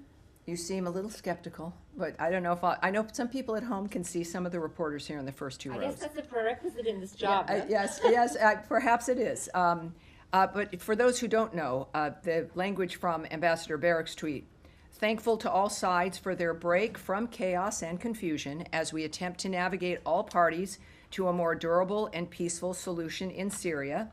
I noted to you already the language from the Secretary. The confusion, as was conveyed to me and was, I think, generally understood, was this ancient rivalry between the Druze and the Bedouins, and violence ensuing. The Syrians moving to that area to quell and stop that violence, and the Israelis who see that occurring to the Druze community and their concerns, then entered what they assessed was something larger than what, or even not what it was at all. I am not a party to the full discussions or to the details of obviously of all of these groups and nations, what their choices were. But when the Secretary chose and the President chose to use the word miscommunication or misunderstanding, obviously here now from the Ambassador, chaos and confusion. The good news is, the story is, it stopped as within the management of that larger conflict. Again, there's still skirmishes and other issues that, as we've also noted, the Syrian government is going to have to lead. Obviously, there'll be other involvements, but lead into this de-escalation and to the stability. So this is a reminder, and you weren't here, but as I noted to one of your colleagues who asked as well yesterday, that this is a region and certainly a nation that has been unstable, which is why we talk about stability, for generations. There have been rivalries for hundreds of years. We are optimistic people. Humans tend to be that. And our effort is to try to bring this together and to stop it. The answer to whether or not there's hope is the fact that there has been a response, that the parties have acquiesced and are dealing with that response, and that we are committed to seeing this problem that emerged, and now we know what to work on to make sure it doesn't happen again. Right. My follow-up to that is related to something that you just said. U.S. is pursuing stability in Syria, as far as I can tell, lifting of the sanctions and... I promise you that's what we're pursuing. Right. Yes. So does it support Israel carrying out these military operations when it deems necessary? I can tell you regarding Israel's intervention and activity is the United States did not support recent Israeli strikes. We are engaging diplomatically with Israel and Syria at the highest levels, both to address the present crisis and reach a lasting agreement between the two sovereign states. President Trump has outlined his clear vision of a prosperous Middle East and stable Syria at peace with itself and its neighbors. Peace among neighbors, including Israel and Syria, is a critical component of this vision. So I won't speak to future conversations or past ones. What we're dealing with now is this particular episode, what was required, And I think we've been very clear about our displeasure. Certainly the President has, and we've worked very quickly to have it stop. All right. Yes. Thank Willie. you, Tammy. Just back to your talk on Syria. You mentioned you condemn. And let's stick with Syria for a bit while we're in it, just so you know, and then we'll continue on, of course. Go ahead. You mentioned that you condemn the violence. Are you specifically talking about the Druze Bedouin all the violence, or also all the violence? Israeli Clearly, this started between those two groups, and what we know is that violence erupted. Well, there's a continuing long issue between those two tribes, and then two major nations began to engage. Obviously, we then engaged, and it stopped, and that is, for me, a very, very proud moment.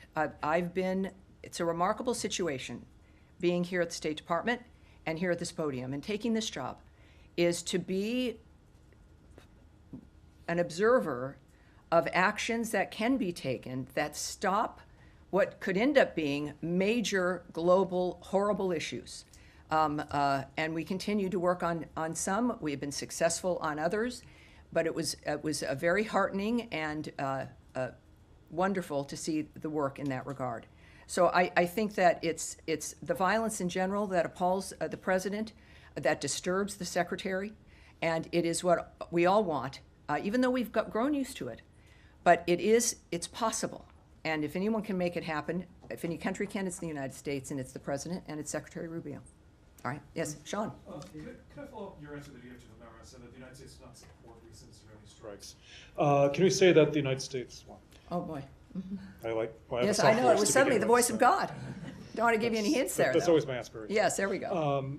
Just going back on serious note, you said that the United States opposed the Israeli strikes. Yes. Two parts to that. Was there a message beforehand that Israel should not do this, and now going forward, will the U.S. continue to reject Israeli military? Well, as you know, I won't speculate. I'm not going to comment on what was or was not said prior to the situation that we're dealing with currently, nor will I speculate about every situation is different. I am not going to speculate or guess, none of us should, at what the leaders of our country might do under any other certain circumstance. Well, just also at the beginning, you were talking about how Syria and the Syrian government needs to lead a future path. I forget the exact words. But is there a long-term solution? I mean, you mentioned that the United States helped defuse the situation, but this is essentially the Syrian forces leaving part of what is part of Syrian territory. Are you seeing a long-term demilitarization? Is that what the U.S. Well, I know it's about Syria taking the lead in determining the path forward. And so that was a very specific way that it was put. And I can't, I think there's a few people who have an idea of what's possible in what seems to be maybe an impossible situation, but we don't see it that way. And I think that's where new ideas, new solutions can emerge, is when you don't give up to what you think is impossible. So I can't comment on what the strategy would be, what individuals imagine. It is a region that is ancient, and the people are ancient, and it is the modern world, and I think we now provide a chance, our generations do, to have a different kind of path forward. Just one more point on that. All right. I mean, one of the points that Israel is making is that there are jihadists involved in this, and that some of the violence has been against Druze. Is there any concern about linkages potentially between the Syrian government, and is that something that the U.S. has seen? Is that something that the U.S. would? Well, I know that from the beginning, the issue was, of course, working with the new Syrian government on dealing with the problem of ISIS. That's I think, a unifying dynamic. We know that ISIS has been an issue. We know in that region, my goodness, look at what we've been facing with Iran and state sponsors of terrorism, and what we've all experienced for quite some time. So we know that has to be part of which I won't preview anything for you because I'm not a part of that team, but we know that matters deeply to Envoy Barak, and everyone is clear-eyed about what this is, and yet it won't stop them from trying. But the good news is that the good and the bad news is that we have enough history to know what's solvable, what isn't. I recall before President Trump's first term that this idea of getting rid of ISIS as it was moving around the globe, that it was going to be impossible. It would take 30 years. This is just a giant, horrible thing that we would just have to learn to adapt to, but it could never be crushed. President Trump did not believe that and chose to move forward anyway. And I think it was about 18 months, 2 years at the most, and he eradicated ISIS. And so we know that there's in order for something new to happen, you've got to have the idea first. We have that. Again, we're not naive, but we are optimistic. I think that is the history of the American people.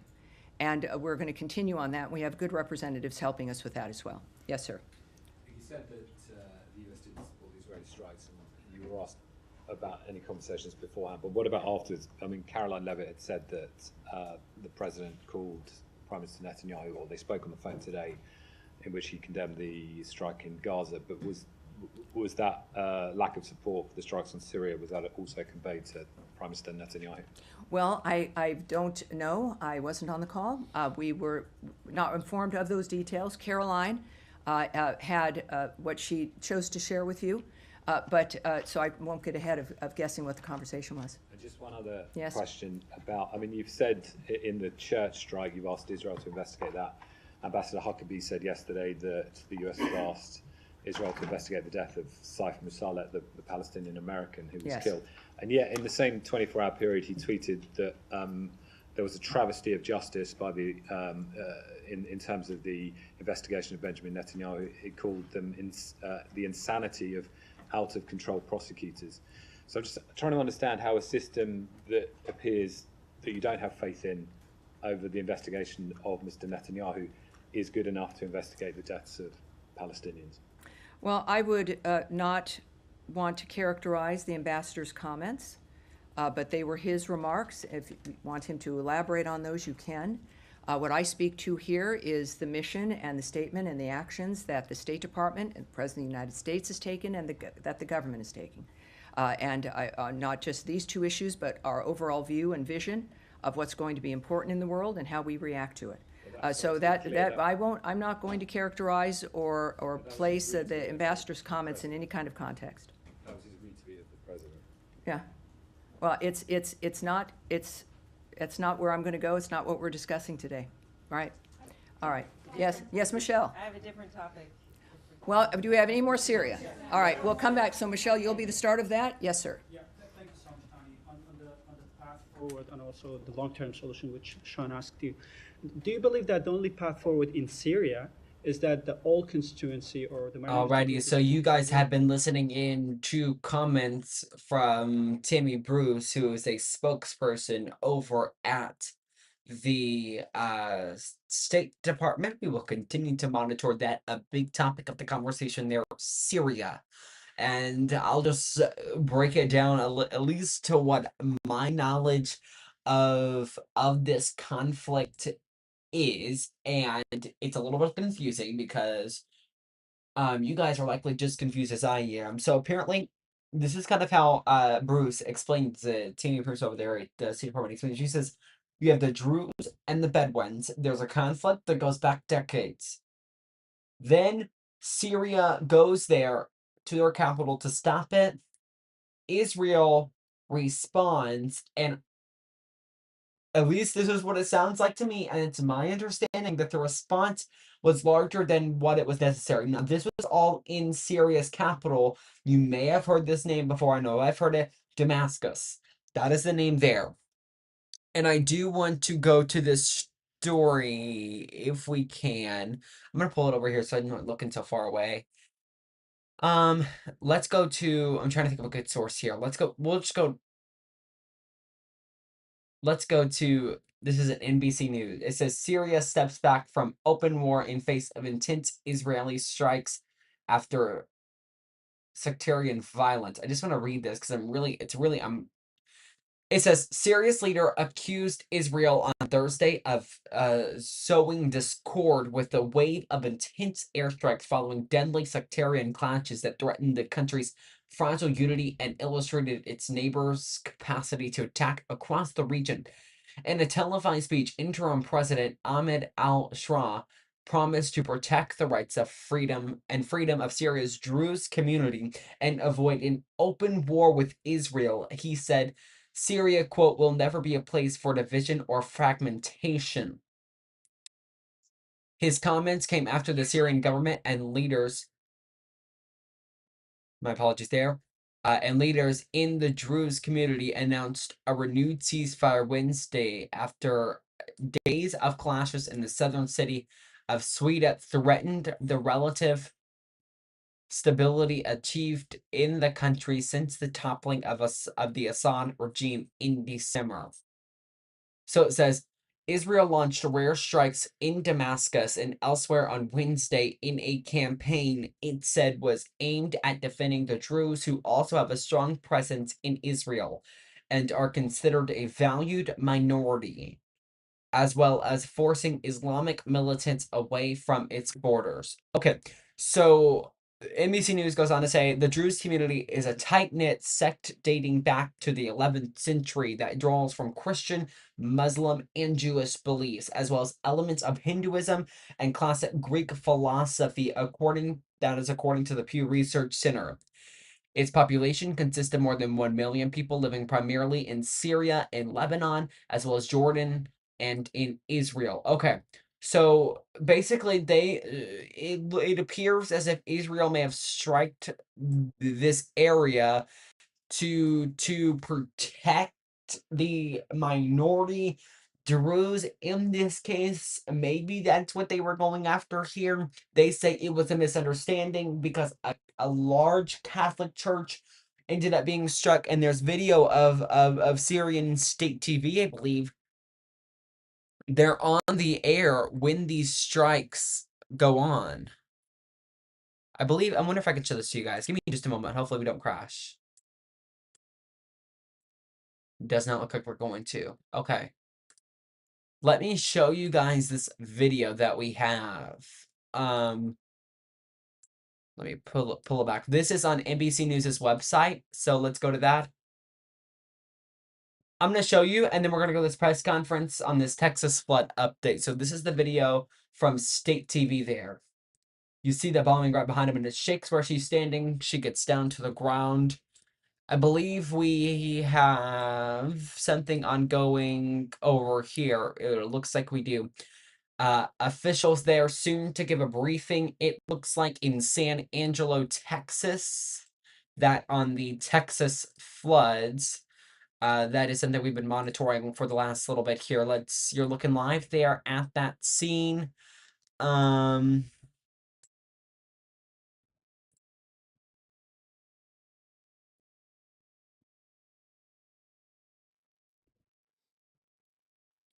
At that scene, possibly waiting for Texas Governor Abbott and others to join them so they can continue.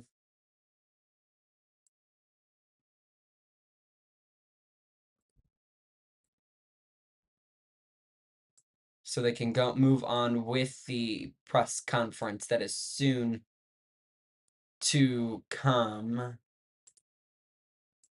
Just a moment. So right now, what you are looking at is the scene in San Angelo, Texas, where we are standing by for Texas officials and Texas Governor Greg Abbott to provide an update on these so deadly Texas floods, and it's only rained since then, so that is something we have also been watching there. So a live look there from KDFW as we continue to monitor this event in San Angelo, Texas.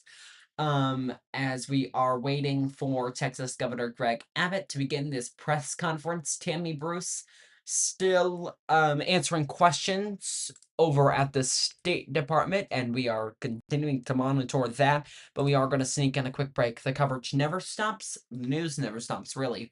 We'll be right back.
Welcome back into Brookland News Live. It is 2:26 p.m. and as we approach 2:30, that is going to conclude our coverage.